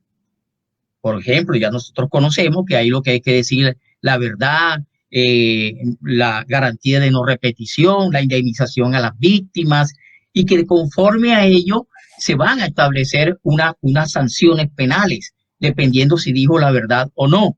Entonces, eso no es así o no opera así en la jurisdicción ordinaria por delitos comunes que son por los cuales se está procesando al doctor Uribe. Entonces, comparar esas dos jurisdicciones frente a casos diferentes, de mi punto de vista, es un absurdo jurídico, realmente. Es una torpeza jurídica, por decirlo menos. Ahora, si nos vamos al caso de Santrich, que en alguna medida también estaba en una dualidad de jurisdicciones porque estaba en la JEP y estaba en la ordinaria, y entonces que por qué él pudo defenderse en libertad y que produjo que en última se fugara, tampoco cabe esa comparación, porque es que cada caso tiene sus particularidades y el juez decide de acuerdo a la valoración particular concreta de cada caso. Por ejemplo, en el caso de decidir para Santrich la libertad, para que siguiera el proceso en libertad, y el doctor Uribe detención domiciliaria, pues habría que mirar la valoración que hizo el juez natural de cada uno de ellos. Y entre otras cosas, por ejemplo, una de esas valoraciones tiene que ver con la capacidad que pueda obtener la persona de manipular manipular las pruebas, obstaculizar el proceso y pues, repito, obstaculizar en términos generales el desarrollo o la aplicación de la justicia. Y si comparamos, no sé, desde mi punto de vista, yo no creo que tenga la misma capacidad o que Santrich tenía la misma capacidad de manipulación, de influencia, de poder de lo que puede tener el doctor Uribe. Entonces pienso que son unas razones que hay que considerar al momento de tratar de equiparar dos procesos que, repito, cada proceso, así sea muy parecido, tienen sus particularidades. Entonces las decisiones, las opiniones tienen que partir de analizar cada una de las circunstancias de cada uno de ellos. Eso sería Oiga, lo que tendría. Doctor, una pregunta. Probabilísticamente, cuando a un imputado se le da una detención domiciliaria para que no interfiera en el proceso, porque eso es lo que me imagino el propósito de esta, probabilísticamente ese imputado, digamos, en las experiencias alrededor de estas situaciones, imputados de esta naturaleza terminan siendo condenados mayormente. A ver, bueno, primero repito, para determinar o tomar una decisión de privación de la libertad, realmente hay que hacer una valoración desde el punto de vista constitucional y convencional. Y no solamente es el factor de la capacidad de maniobrar o de obstaculizar el proceso. Hay otras circunstancias, ¿verdad? El peligro para la sociedad, el peligro para la víctima, la posibilidad de fuga. Entonces son factores que en conjunto se valoran desde un punto de vista no solamente subjetivo, sino también material. ¿Ya? No basta con decir, no, es que esta persona tiene la posibilidad de fugarse si lo dejamos en libertad. Hay que demostrar que esa persona tiene esa capacidad de fugarse. Entonces, pero repito, es muy relativo realmente. Lo que pasa es que nosotros, y eso hay que reconocerlo, en nuestra justicia prevalece es la privación de la libertad y no la libertad, cuando debía ser lo contrario, porque desde el punto de vista de nuestra Constitución y del sistema procesal penal que tenemos vigente, la regla general es la libertad y no la privación. Pero repito, hay casos en que esa medida se hace necesaria y ya realmente es opcional si la persona se fuga o no. Realmente le aclaro el alcance de la pregunta. La pregunta es, probabilísticamente, cuando en un caso como este, al imputado se le priva de la libertad para que durante el proceso, digamos, esté privado de la libertad de cualquier manera para evitar cualquier cosa que los juristas hayan considerado, probabilísticamente en el desenvolvimiento del proceso, en este tipo de situaciones terminan condenando a ese imputado. Es mi pregunta, si la experiencia puede llegar a deducir eso. Es muy relativo realmente. Podríamos aventurarnos un poco a decir que sí, pero realmente esto es muy, muy relativo. Ahora, si nosotros vemos los casos de estas personas aforadas y con cierto poder de fuga y de manipulación, tristemente la estadística nos podría indicar que la opción ha sido esa, la fuga, y podríamos nombrar algunos casos. Por ejemplo, recuerden este señor que estaba a la cabeza del proceso de paz con los paramilitares, que era el que se escapó, que estaba al frente del proceso de paz con los paramilitares. Luis Carlos algo se me olvida, pero sí, el que se voló perfecto. Exacto, ese. Tenemos el caso de Uribito, como le llaman coloquialmente, tenemos el caso de la directora del DAS. Uribito. El tema, cuando decimos Uribito, es por una manera coloquial de llamarlo, pero no es porque en un momento estemos correcto. Exacto. Carlos Andrés cosas en el país, yo creo que tenemos a veces que llamar Claro que yo la pregunta que hice no es esa, doctor. O sea, tú lo que le dices es que por la experiencia de ellos, este tipo de personas, por lo que se está jugando al expresidente Uribe. No, yo lo que digo es por la casuística, es decir, como en cualquier otra profesión, de cada 100 personas a las que les ocurre esto, a 85 las terminan condenando. Eso, ¿cómo es la casuística en este caso? Esta casuística cambia, digo yo, porque es el presidente Uribe. Por eso, pero puede cambiar hacia arriba. Okay. Exacto. Correcto, sí, no, repito, es una casuística o un concepto muy arriesgado de señalar porque es muy relativo realmente. Habría que analizar con lujo de detalle la estadística en relación al resultado de esa situación. Sí, dígame, don William. Hombre, yo creo que la preocupación que tiene Johnny, que es muy válida, incluso en un alto porcentaje de la población nacional, de los adeptos de Uribe, con lo que más le preocupa es efectivamente que en el evento de que se le condene, ¿cuánto tiempo va a ser esa condena? Y yo creo que... Oye, ya lo dijeron ahorita. Yo creo que no, pero escúcheme, creo que la preocupación es válida, pero que lo que más perjudicaría a Uribe en este caso no exactamente en el evento, son los 6 años, por ejemplo, en el evento que lo condenen a 6 años, porque después el sistema penal contempla algunos beneficios que seguramente él va a hacerse cargo de ellos y la situación va a ser distinta. Yo creo que el perjuicio va a estar básicamente en que va a tener una muerte política.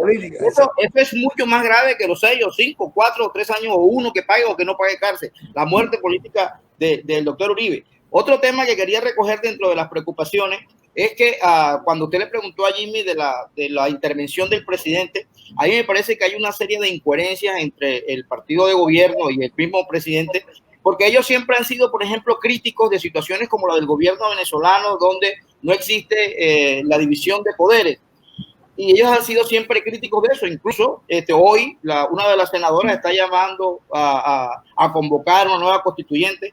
Yo particularmente soy de los que pienso que la justicia, el sistema judicial colombiano necesita algunas reformas. Efectivamente, incluso la Corte Constitucional también habría que hacerle algunas reformas, pero no creo que la razón por la cual el pronunciamiento de la Corte haya sido el que fue ayer sea una razón válida para convocar a una constituyente. Entonces, cuando hablo de eso, me parece que el presidente de la República, en razón de su investidura, que es el máximo cargo que tiene la sociedad colombiana, se haya convertido en defensor de oficio del doctor Uribe. Creo que de una u otra forma, por lo que él representa, también está ejerciendo presión sobre la Corte de Justicia y les está en una u otra forma torpedeando que se pronuncien bajo su libre criterio. Creo que desde ese punto de vista, tanto el presidente como algunos adeptos en el Congreso de la República creo que están actuando de manera incoherente, porque entre otras cosas el que llevó la denuncia inicialmente en lo que se derivó este proceso fue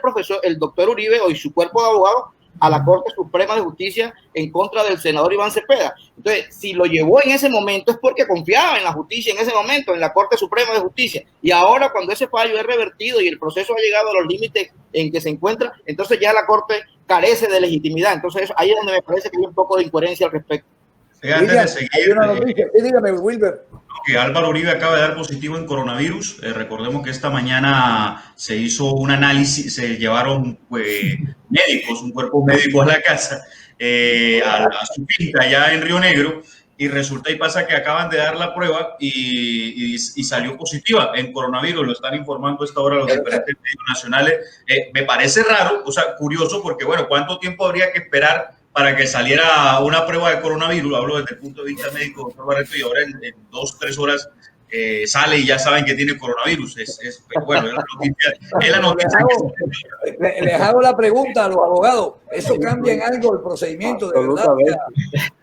Nada, o sea, no habría ninguna intencionalidad y eso no hace nada al proceso. Les pregunto de verdad, porque parece tonta la pregunta, pero ¿eso cambia algo el proceso? No, yo quería, bueno, reanudar con ustedes porque tuve que cambiar el portátil. Ahora se le escucha perfecto, doctor, como corresponde. Muy bien, entonces, en el caso de la inquietud del doctor William, lo que podríamos analizar sería lo siguiente. O sea, el partido de gobierno es un partido muy fracturado. Uno escucha por lo menos a Uribe, uno escucha por lo menos al que le dio el patatú en el Congreso. Gaviria. No, sí, el nombre de él, que es primo de... también que es primo de Pablo. Narcotraficante, de Pablo Escobar. Sí. Gaviria. Entonces está también la línea de Londoño, o sea, el partido de gobierno es un partido muy fracturado internamente, pero frente a esta situación ha orado de manera unificadamente. Entonces, cuando ellos plantean el tema, el recurso de la convocatoria de una Asamblea Nacional Constituyente, me parece que esto se sale del espectro, de la coyuntura, porque recuerden que en el tema de Uribito, quien desata favorablemente la tutela a favor de Uribe es precisamente la Corte Constitucional, ordenándole a la Corte Suprema de Justicia activen la segunda instancia para este señor. Entonces, parece ser de que cuando hay decisiones desfavorables piden la convocatoria en la Asamblea Nacional Constituyente, pero cuando las decisiones son favorables parece que todo funciona. Me parece que no hay coherencia en el partido de gobierno. Así es. Entonces, en el tema del coronavirus, ahí me gustó una nota que pusieron en el chat esta mañana y me dio risa, pero tiene sentido. Dice, bueno, pues es que la detención domiciliaria es una especie de cuarentena.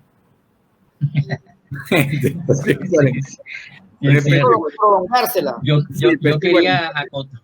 Sí. Por eso yo le decía a ustedes, les decía que a mi juicio no es una posición pensando en voz alta que yo hubiese preferido mejor dejarlo en libertad y prohibirle la salida del país para quitarle precisamente ese espectro de que se trata de una decisión politizada que realmente no lo es. Pero vuelvo y repito, toda decisión judicial en el ámbito de una sociedad siempre genera un impacto psicológico. Entonces, un país polarizado no requiere que se polarice más, sino que se establezcan puentes, ¿entiendes? Para retomar un país unificado sobre la base de las contradicciones. A mí me gusta mucho la teoría de los alemanes. Los alemanes hablan de la cohabitación de derechos. Ellos dicen que en un territorio todos podemos convivir.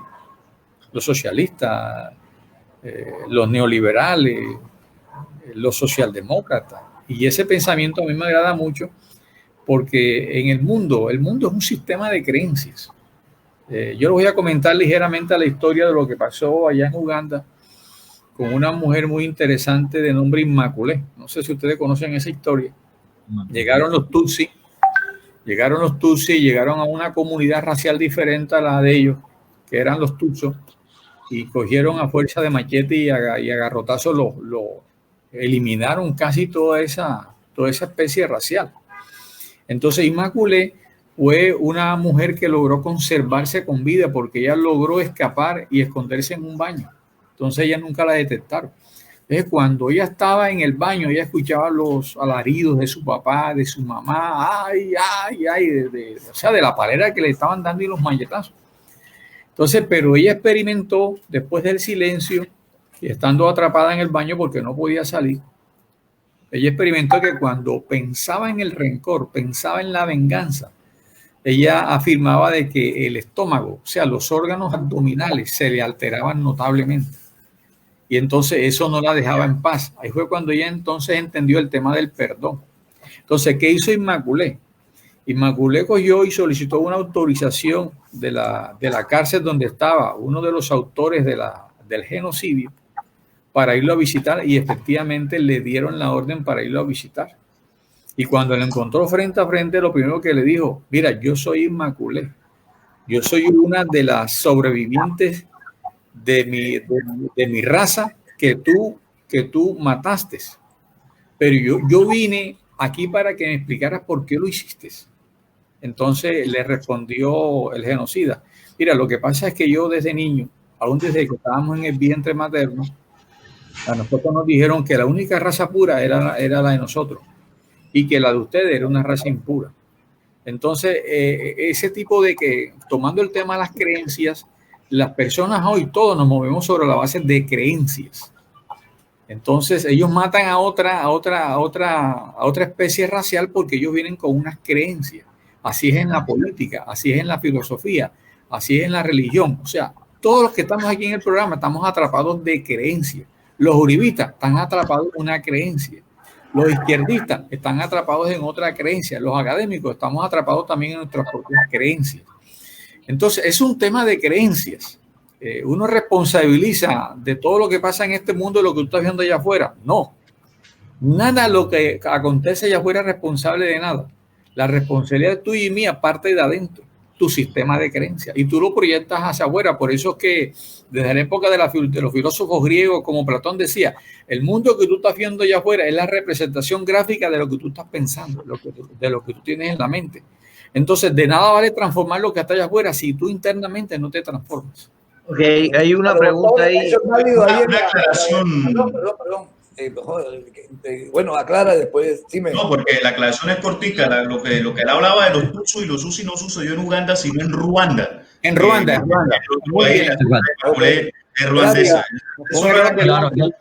Yo quería hacer una acotación allí también con la historia de Immaculée. Ajá, dale. Un aspecto interesante allí es que incluso la persona donde ella se refugia, que la protege durante tantos días, porque estaban buscando a todos para acabarlo de la tribu de ella, era de una tribu diferente, era de la tribu que estaba en el poder. Entonces, fíjense cómo también ese tema a veces cuando al margen de las creencias también florece la humanidad, como en este caso, ¿no? Entonces quería hacer esa acotación allí interesante en el caso de Immaculée. Entonces, fíjense ustedes. Es un programa libre, perdón. Entonces, fíjate, Edgardo, el tema de la polarización es un tema de creencias. El país está atado a unas creencias. Bueno, porque estamos en democracia y bienvenida a las diversas creencias. Sí, pero entonces, ¿qué pasa? Creer en lo que quiere. Entonces, ¿qué es lo que genera la polarización? La polarización es lo que genera precisamente no renunciar a la creencia. Y ahí es donde está el problema. Mira, ya yo me voy a retirar, pero William queda conduciendo el programa con Wilber. Yo les agradezco la presencia de ustedes, pero antes no me quiero ir con dos preguntas. Bueno, lo de ahorita, creo que en ese momento estaba hablando, cuando usted te tocó salirte por problemas técnicos, Jaime, que de alguna manera el hecho de que tenga la detención domiciliaria lo inhibe para ir al Senado. Y vaya a saber uno si los magistrados consideraron que la presencia de Uribe en el Senado, porque es que Uribe no es cualquier ciudadano, estamos hablando de una persona que más seguidores tiene en los últimos 25, 30 años en el país. Cuando hablamos del expresidente Uribe, yo creo que todo cambia. Por eso cuando William preguntaba, o Johnny, de las estadísticas en relación a esto, con el presidente Uribe todo cambia, porque aquí es muy importante para el país, por eso todos tenemos que estar encima de este proceso para lo que pase en el país, así sea que lo eximan de culpabilidad o no, porque estamos viviendo un momento histórico importante. Y en relación a las libertades, fíjate lo chévere que es la democracia. Más allá de que estemos, esta era la pregunta que le quería hacer, no sé, al doctor Díaz, si este proceso y esta sentencia se tenía hace rato, sentencia no, esto en relación a la detención domiciliaria, los jueces, que como dijo usted cuando comenzó el programa, son hombres de carne y hueso, con miedos, que también quieren evitar conflagraciones sociales. De pronto esto lo han podido decir antes o se esperó un poquito. Bueno, se esperó no, porque nadie sabía. Consideraron que en esta etapa de pandemia las posibles reacciones sociales iban a estar más manejadas. No obstante, que nosotros, aún en estado de pandemia, si guardamos las distancias, tenemos los protocolos, podemos salir a protestar. Algo tuvo que ver con que la sentencia haya salido en esta época, la sentencia no, este tema de o antes. Bueno, mira, lo primero que tenemos que decir, y voy a partir de mi propia experiencia como funcionario de la rama judicial. O sea, yo aprendí mucho a diferenciar lo que son los casos difíciles de los casos fáciles. En el caso que estamos hablando, no es un caso fácil, es un caso muy difícil. Primeramente porque el examinador, que es el operador jurídico, en este caso la Corte Suprema, tiene que revisar detenidamente, y eso es un ejercicio de escuchar 100 audios, adelantarlo, retrasarlo, copiar, después entonces meterse en el tema de las declaraciones.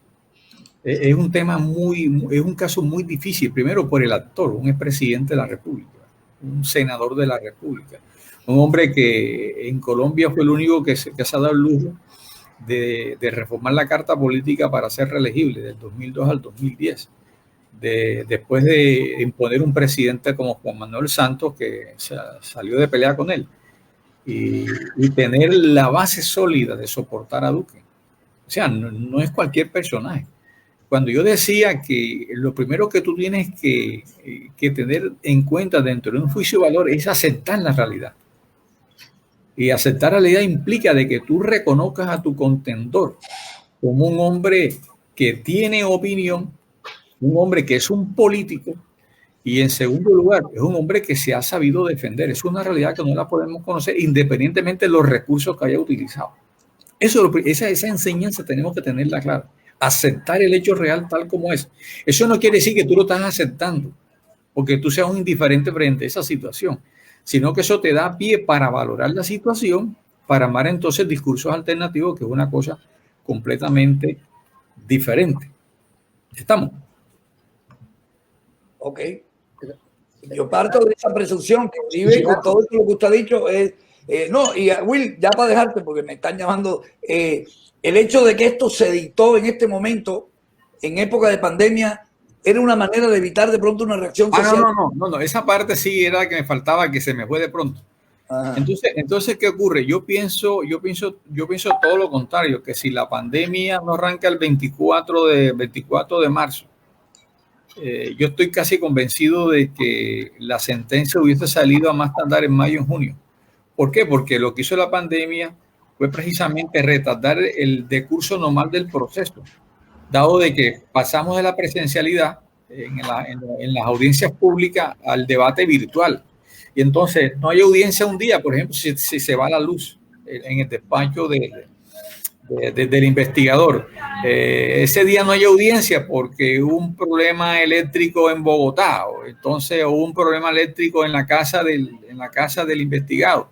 Entonces, el tema virtual depende de muchas circunstancias externas que difieren mucho de los debates presenciales. Entonces, yo pienso de que si la pandemia no acontece, yo estoy seguro que ese fallo hubiera salido en mayo o en junio. Entonces, lo que ha hecho la pandemia es tardar el proceso. Ahora, puede interpretarse de otra manera y es válido, que se utilizó la pandemia donde las libertades han sido recortadas por el tema del confinamiento para encontrar a una sociedad que está desarmada y que pueda resistir un fallo con ese impacto psicológico como el de ayer. Bueno, no sé, William, iba a comentar algo. Yo le agradezco, doctor Díaz, doctor Mena. La verdad que para mí ha sido un placer y creo que ha sido muy enriquecedor para todas las personas que nos están siguiendo esto que estamos haciendo. Desafortunadamente, me están llamando y los pacientes no pueden esperar, pero con William y con Wilber pueden seguir un rato, que veo que como nunca tenemos más sintonía a esta hora. A esta hora se nos va la gente y ustedes han logrado, es más, van a tener que venir todos los días. O no sé si es el presidente Duque con su carisma que tiene la gente. Adelante, don William, yo me quedo acá. Oye, me gustaría, William, que el doctor Portuano interviniera. No, el doctor Portuano, no sé en razón de qué hoy le pusieron. No, el doctor Portuano me dijo que él le daba la palabra a ustedes porque nos iban a orientar. Tener la tranquilidad de escucharlos. No, él me dijo, él habló conmigo, me dijo, quiero escucharlos porque no quiero en ningún momento entorpecer la exposición de ellos. Y el doctor Portuano dice, ayer me dijo que estoy en medio del derecho y que simplemente hay que esperar que estos juicios sean pronto y que la ciudadanía estemos encima para que se le garanticen tanto al presidente Uribe sus derechos, a la defensa, y que también actúen sin presiones la gente de la Corte Suprema. Eso me comentó ayer, por eso no está con usted, al contrario, él debe estar disfrutándolo. Sí, adelante, don William. Me parece muy válido la opinión del doctor Jimmy con relación a la historia que trajo. Y con relación a las creencias, yo soy de los que pienso que el mejor sistema político es la democracia, definitivamente. Pero creo que hay una situación, una circunstancia que está sufriendo la sociedad colombiana, y ese es en el sentido del alineamiento. O sea, porque yo creo que independientemente de que nosotros seamos libres de irnos por una corriente política, por una filosofía, por un pensamiento, debemos reservarnos en cierto modo la posibilidad de discernir sobre cada uno de los actores. O sea, casi que esta creencia nos ha llevado a la sociedad a enceguecernos frente a las circunstancias y nos convertimos en defensores a ultranza de lo que nosotros creemos. Y creo que desde ese punto de vista, creo que bien vale la oportunidad para elevar un mensaje a nuestra sociedad en el sentido de que más allá de que tengamos una adicción o una simpatía o nos decantemos por un pensamiento político, tenemos que ser personas conscientes de que tenemos que coger con pinza cada una de las decisiones de ellos y no alienarnos, porque en el alineamiento es donde está efectivamente lo que está sucediendo en este país, que es la polarización. Aparte, quería también decir algunas cosas con relación a los magistrados que de una u otra forma han sido juzgados en las últimas 24 horas por parte de los opositores a la decisión que tomaron.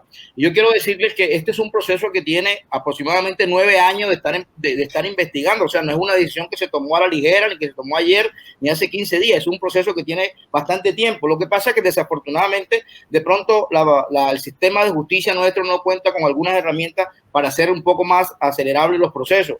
Pero tengo entendido, por ejemplo, que el doctor Álvaro Uribe, dentro de la Corte Suprema, se le siguen unos 10 u 11 procesos adicionales. Entre ellos, está su participación en supuesta masacre del Aro, lo del hacker Sepúlveda, lo de la ñeñe política. En fin, hay una serie de investigaciones que supongo yo que están en una etapa preliminar y que posteriormente también la Corte Suprema se va a pronunciar al respecto. Lo que hay es que dejarla que libremente actúe. Inclusive, tocaban el tema anoche respecto a, por ejemplo, al caso del doctor Petro, que también tiene una investigación en razón de vincular capitales a su campaña y en relación de recibir algunos dineros en la oscuridad a través de unas bolsas. También, y creo que inclusive el mismo magistrado César Reyes es el que tiene el caso y también está en medio de un proceso investigativo que seguramente también a futuro encontraremos las decisiones que ellos tomen. Entonces creo que en este momento lo más importante creo que es valorar el sistema de justicia y creer en ellos para que nuestra sociedad, termine en condiciones distintas respecto a la polarización. No sé si ustedes coinciden o tienen un argumento distinto.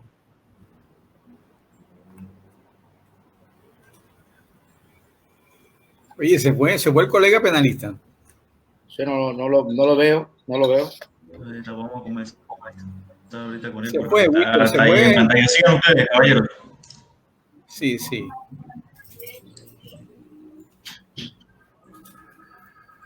doctor Jaime. Sí, mira, yo vuelvo a insistir y comparto mucho lo que están los comentarios del doctor William. O sea, un país como el nuestro, donde hemos sido secuestrados en la mente a través de la cultura de la violencia, es un tema netamente sociológico.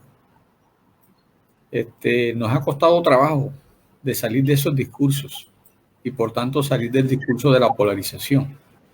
Cuando yo hablo del tema de las creencias, no es que no podamos tener creencias. El tema es cómo podemos admitir nosotros renunciar a una creencia cuando vemos una idea más poderosa que la que nosotros estamos manejando, que es lo difícil que yo veo en Colombia. O sea, en Colombia la conciencia política, creo que en la sociedad civil apenas se está formando. Nosotros lo que tenemos es una subcultura de la violencia, una cultura de la irracionalidad, una cultura donde nos estamos moviendo en extremos. Y eso es lo que se conoce la polarización. Entonces, lo que uno tiene que invitar como sociedad civil es llamar a los extremos. Es decirle, mira, el país no puede caminar así. Vamos a repetir la historia de 50 años. Pasamos de un conflicto armado, entonces, a pasar un conflicto de mentes. Un conflicto de mentes es un conflicto que se expresa en la polarización. Entonces, tenemos que meternos en un nuevo viaje, en una nueva ruta. En establecernos en un puente entre esa polarización para oxigenar el país de nuevas creencias, de un nuevo pensamiento que nos impulse como sociedad política, como sociedad cultural, como la sociedad del conocimiento, y como la sociedad de la política. Ese es el país que yo precisamente ando buscando desde hace muchas décadas y que me ha costado mucho trabajo lograrlo. Yo pienso que nuestra generación, la generación de Edgardo, de mi colega, de William, yo creo que eso ya le corresponderá a nuestros hijos, porque es un tema de madurez mental que desgraciadamente no hemos podido constituir en Colombia. ¿Por qué? Porque es que la pandemia no solamente es el COVID. Además, el COVID es una enfermedad. El virus como tal no se ha descubierto, tengo entendido. Entonces, existe la pandemia de la política. Existe la pandemia de que tenemos un medio ambiente que está completamente absorbido por el... No estoy acá, soy médico. El virus no se ha descubierto, no. El virus, ¿a qué virus te refieres? Vendré así de... No, lo que pasa es que hay un científico que dice que el COVID es la enfermedad. La COVID es la enfermedad. Es la enfermedad y que el virus como tal, por eso que la vacuna ha sido muy difícil dar con ella, por el tipo de virus. Entonces, cuando tengamos... Los chinos lo que hicieron por la comunidad fue darle el genoma. Y por eso esto se pudo tener la prueba de la PCR para poder detectarlo.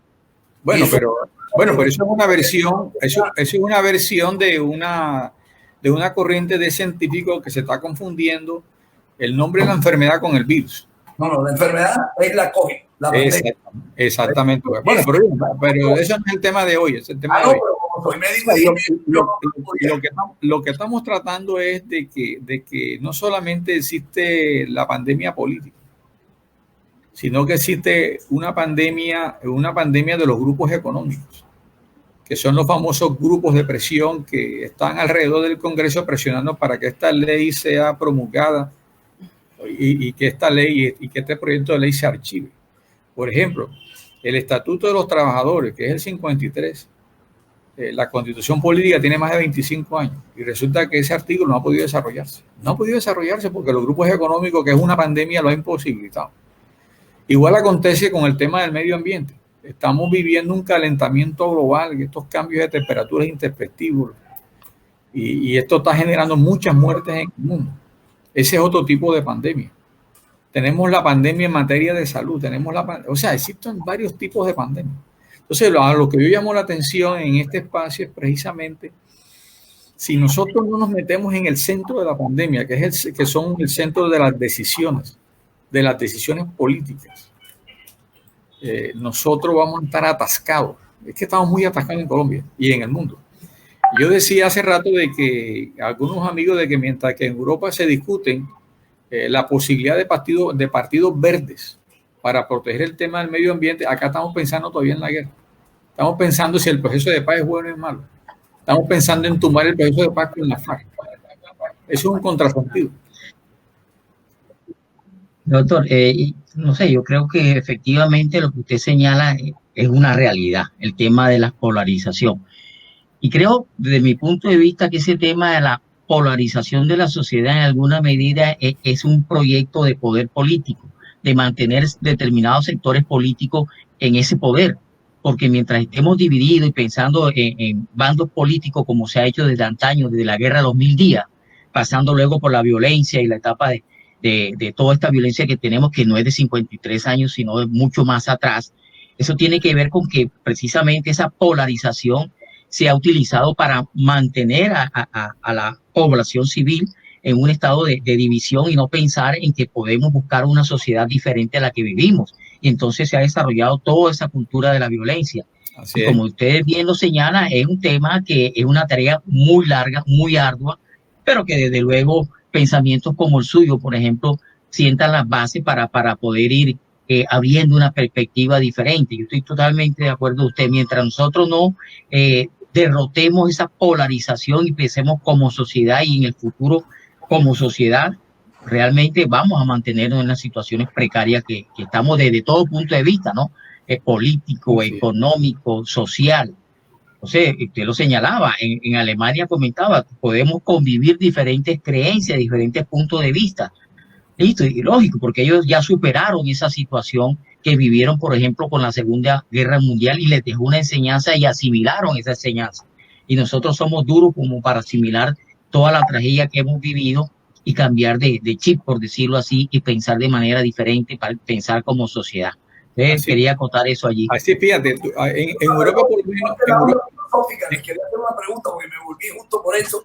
Ya. Hablando con Portuano en relación al caso. No sé si tú tienes Portuano pregunta, y corrígeme, sí, Wilber, que por qué no se tuvo en cuenta, ustedes que conocen el proceso, las declaraciones del presidente, del abogado, cuando él dice que el presidente Uribe desconocía estas negociaciones con los que se supone que se hicieron con los testigos. ¿Por qué no se tuvo en cuenta? ¿O qué saben ustedes de esto? Ok, a ver, bueno, lo primero que hay que aclarar es que el proceso particularmente no lo conozco. En alguna medida nosotros estamos aquí pues haciendo una cantidad de inferencias a partir de unos conceptos muy generales, ¿no? Pero lo cierto en relación a esa pregunta suya que es muy, muy buena, pues la verdad que incluso yo pienso que acudiendo a la lógica podríamos encontrar una respuesta. Porque es que primero no se puede negar que Cadena estaba al servicio de Uribe. Eso es innegable y está demostrado, ¿verdad? Primero. Segundo, que las gestiones que él estaba haciendo de entregar dinero a estas personas, supuestos testigos que iban a declarar en contra del doctor Cepeda, pues él lo estaba haciendo con un carácter humanitario, de regalarle 10 millones, por lo menos que hay 10 millones reconocidos, pero que se dice que es más. Yo pienso desde la lógica, repito, que ojalá hubiese esas almas caritativas que le regalan esa cantidad de plata a las personas que están detenidas por haber cometido delitos como los que ellos cometieron. Yo no lo concibo. Entonces, no sé hasta qué punto realmente eso tenga un asidero probatorio o creíble, por lo menos, ese tema de que él estaba actuando como una rueda suelta, buscando testigos en contra del doctor Cepeda, y regalándole plata de 10 millones en adelante. Entonces, eso no tiene peso. Esa sería mi opinión. No, o sea, yo entiendo la pregunta, es muy interesante, entiendo la pregunta de Portuano y quiero ir un poco más allá. O sea, Portuano es muy inteligente en cuanto a la pregunta que hace. ¿En qué sentido? Cuando uno escucha a Cancino es el abogado de Cadena dentro del proceso que se le adelanta en la fiscalía. Ojo, vuelvo a repetirlo por tercera ocasión. La fiscalía es quien investiga a Diego Cadena. Que a los congresistas los investiga ¿quién? La Corte Suprema de Justicia, porque son fueros constitucionales. Pero fíjense que la causa es la misma. Las pruebas casi son las mismas. Entonces, lo que puede ocurrir en el caso de Cadena, donde ya la fiscalía lo ha acusado, también por fraude procesal y por soborno, la defensa de Diego Cadena consiste en que él recibió ciertamente una suma de dinero en millones de pesos, que no desmiente la defensa. Lo que dice la defensa es que ese dinero no lo recibió para torcer la parte testifical, o sea, la declaración, sino por razones humanitarias. Entonces dice Cancino, así como el Estado establece recompensas para capturar a determinada persona, así como el Estado promueve y es constitucional y legal el que se protejan testigos, también es viable la posibilidad de que una gente que esté presa se le visite y se le den sumas de dinero con razones humanitarias. Ese es el argumento de Cancino. Entonces, si la fiscalía accede a ese criterio, obviamente allá no hay detención domiciliaria para Diego Cadena. Entonces, ¿qué va a utilizar la defensa de Uribe en el proceso que se lleva ante la Corte Suprema de Justicia? Pedir esas pruebas. Y las puede pedir, porque el proceso de Uribe no ha terminado. No, eso apenas despegó, porque lo que se ha dictado en contra de él es una medida en la modalidad de detención domiciliaria. Entonces, lo que sigue en adelante ahí en esa sala de instrucción es precisamente abrir el espacio probatorio. ¿Entiendes? Va a llamar a la parte, necesito las pruebas que ustedes tengan, las que ustedes quieran hacer valer, tanto para la defensa y para la otra parte. Eso es lo que va a ocurrir ahora. Entonces, no es un error decir que las pruebas que se recaudaron en la fiscalía para negarle una detención a Cadena puedan ser solicitadas por la Corte. Y la parte de Uribe la va a pedir. Y eso no es anormal. Eso para mí. Eso es cierto, doctor. Eso es cierto. Lo que yo creo y cuestiono es realmente el peso argumentativo y valorativo de esa supuesta prueba de que los fines eran humanitarios. Así es. Recuerde que hay que valorar esa prueba y mirar hasta qué punto realmente tiene un sentido lógico, ¿ya? Y entonces yo creo que ahí es donde podría fallar ese tipo de argumentos probatorios, porque si acudimos, por ejemplo, al indicio, que es lo que podría acudirse allí, pues encontraríamos que no habrían elementos indiciarios para llegar a una conclusión. Y si además de eso acudimos a las reglas de la experiencia, pues con menos razón podríamos arribar a la certeza de esa prueba, porque las reglas de la experiencia no nos dicen que normalmente las personas están entregando esas altas sumas de dinero por sentido humanitario. Sí, yo estoy de acuerdo con usted.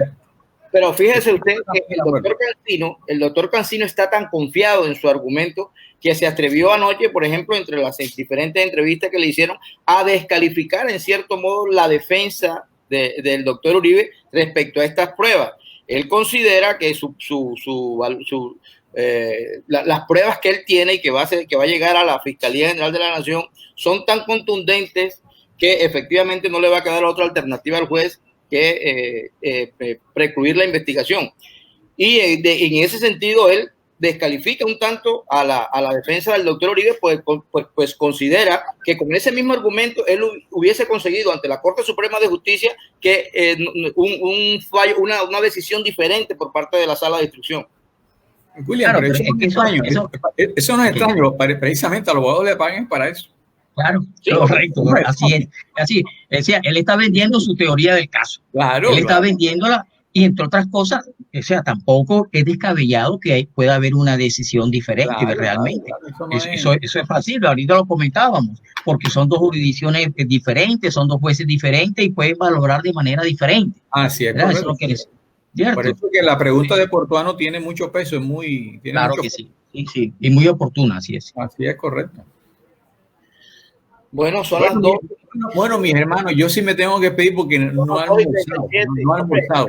Agradecerle, doctor Jimmy, doctor Skip Mena, hombre, qué participación tan interesante. Nos han dado una cátedra, una ilustración interesante a todos los seguidores de este programa y espero, bueno, que esta no sea la última vez en que se vuelvan partícipes de esta tertulia. Así que creo que la sociedad barranquillera y nacionalmente y los que no tienen la oportunidad de escucharnos a nivel internacional necesitan de opiniones que tengan esta calificación para tomar ellos sus propios criterios. Así que les agradecemos realmente su vinculación al programa en el día de hoy. Bueno, William, Wilber, doctor Cadena, mi hermano, un fuerte abrazo a todos los que participan en todos los juegos. Gracias, yo sé que algunos no me conocían. Es un privilegio pues, que me hayan conocido a través de esta imagen. Oiga, no es el doctor Cadena, es el doctor Mena. Oiga, no me involucren en ese proceso. Que es... ya estaba llamando la primera liga de producción. Gracias. Un lazo lingo. Sí, señor. Bueno, pues, no, de verdad que muy agradecido por participar. Aprendí mucho también, de verdad, y ojalá haya otras oportunidades. Gracias, William. Gracias a todos. Muy amable. Gracias a ustedes. Gracias, Wilmer. No, gracias. Y antes de irnos, William, mira, allá abajo del banner, resultados de la Europa League. Shakhtar le ganó 3-0 al Wolfsburgo. Copenhague clasificó y le ganó 3-0 al Istanbul turco. El Manchester United empate hasta ahora ante el Lax de Austria en juego 0-0. Y el Inter le va ganando 1-0 al Getafe de Español. Y con eso está pasando la siguiente fase de la Europa League. Se están dando como resultados lógicos, ¿no, Wilmer? Por ahora. Aunque fíjese que el caso del Shakhtar es curioso porque hizo los 3 goles al minuto 89. Del minuto 89 para adelante estuvo haciendo los goles. Entonces, es una buena forma de asegurar esa clasificación.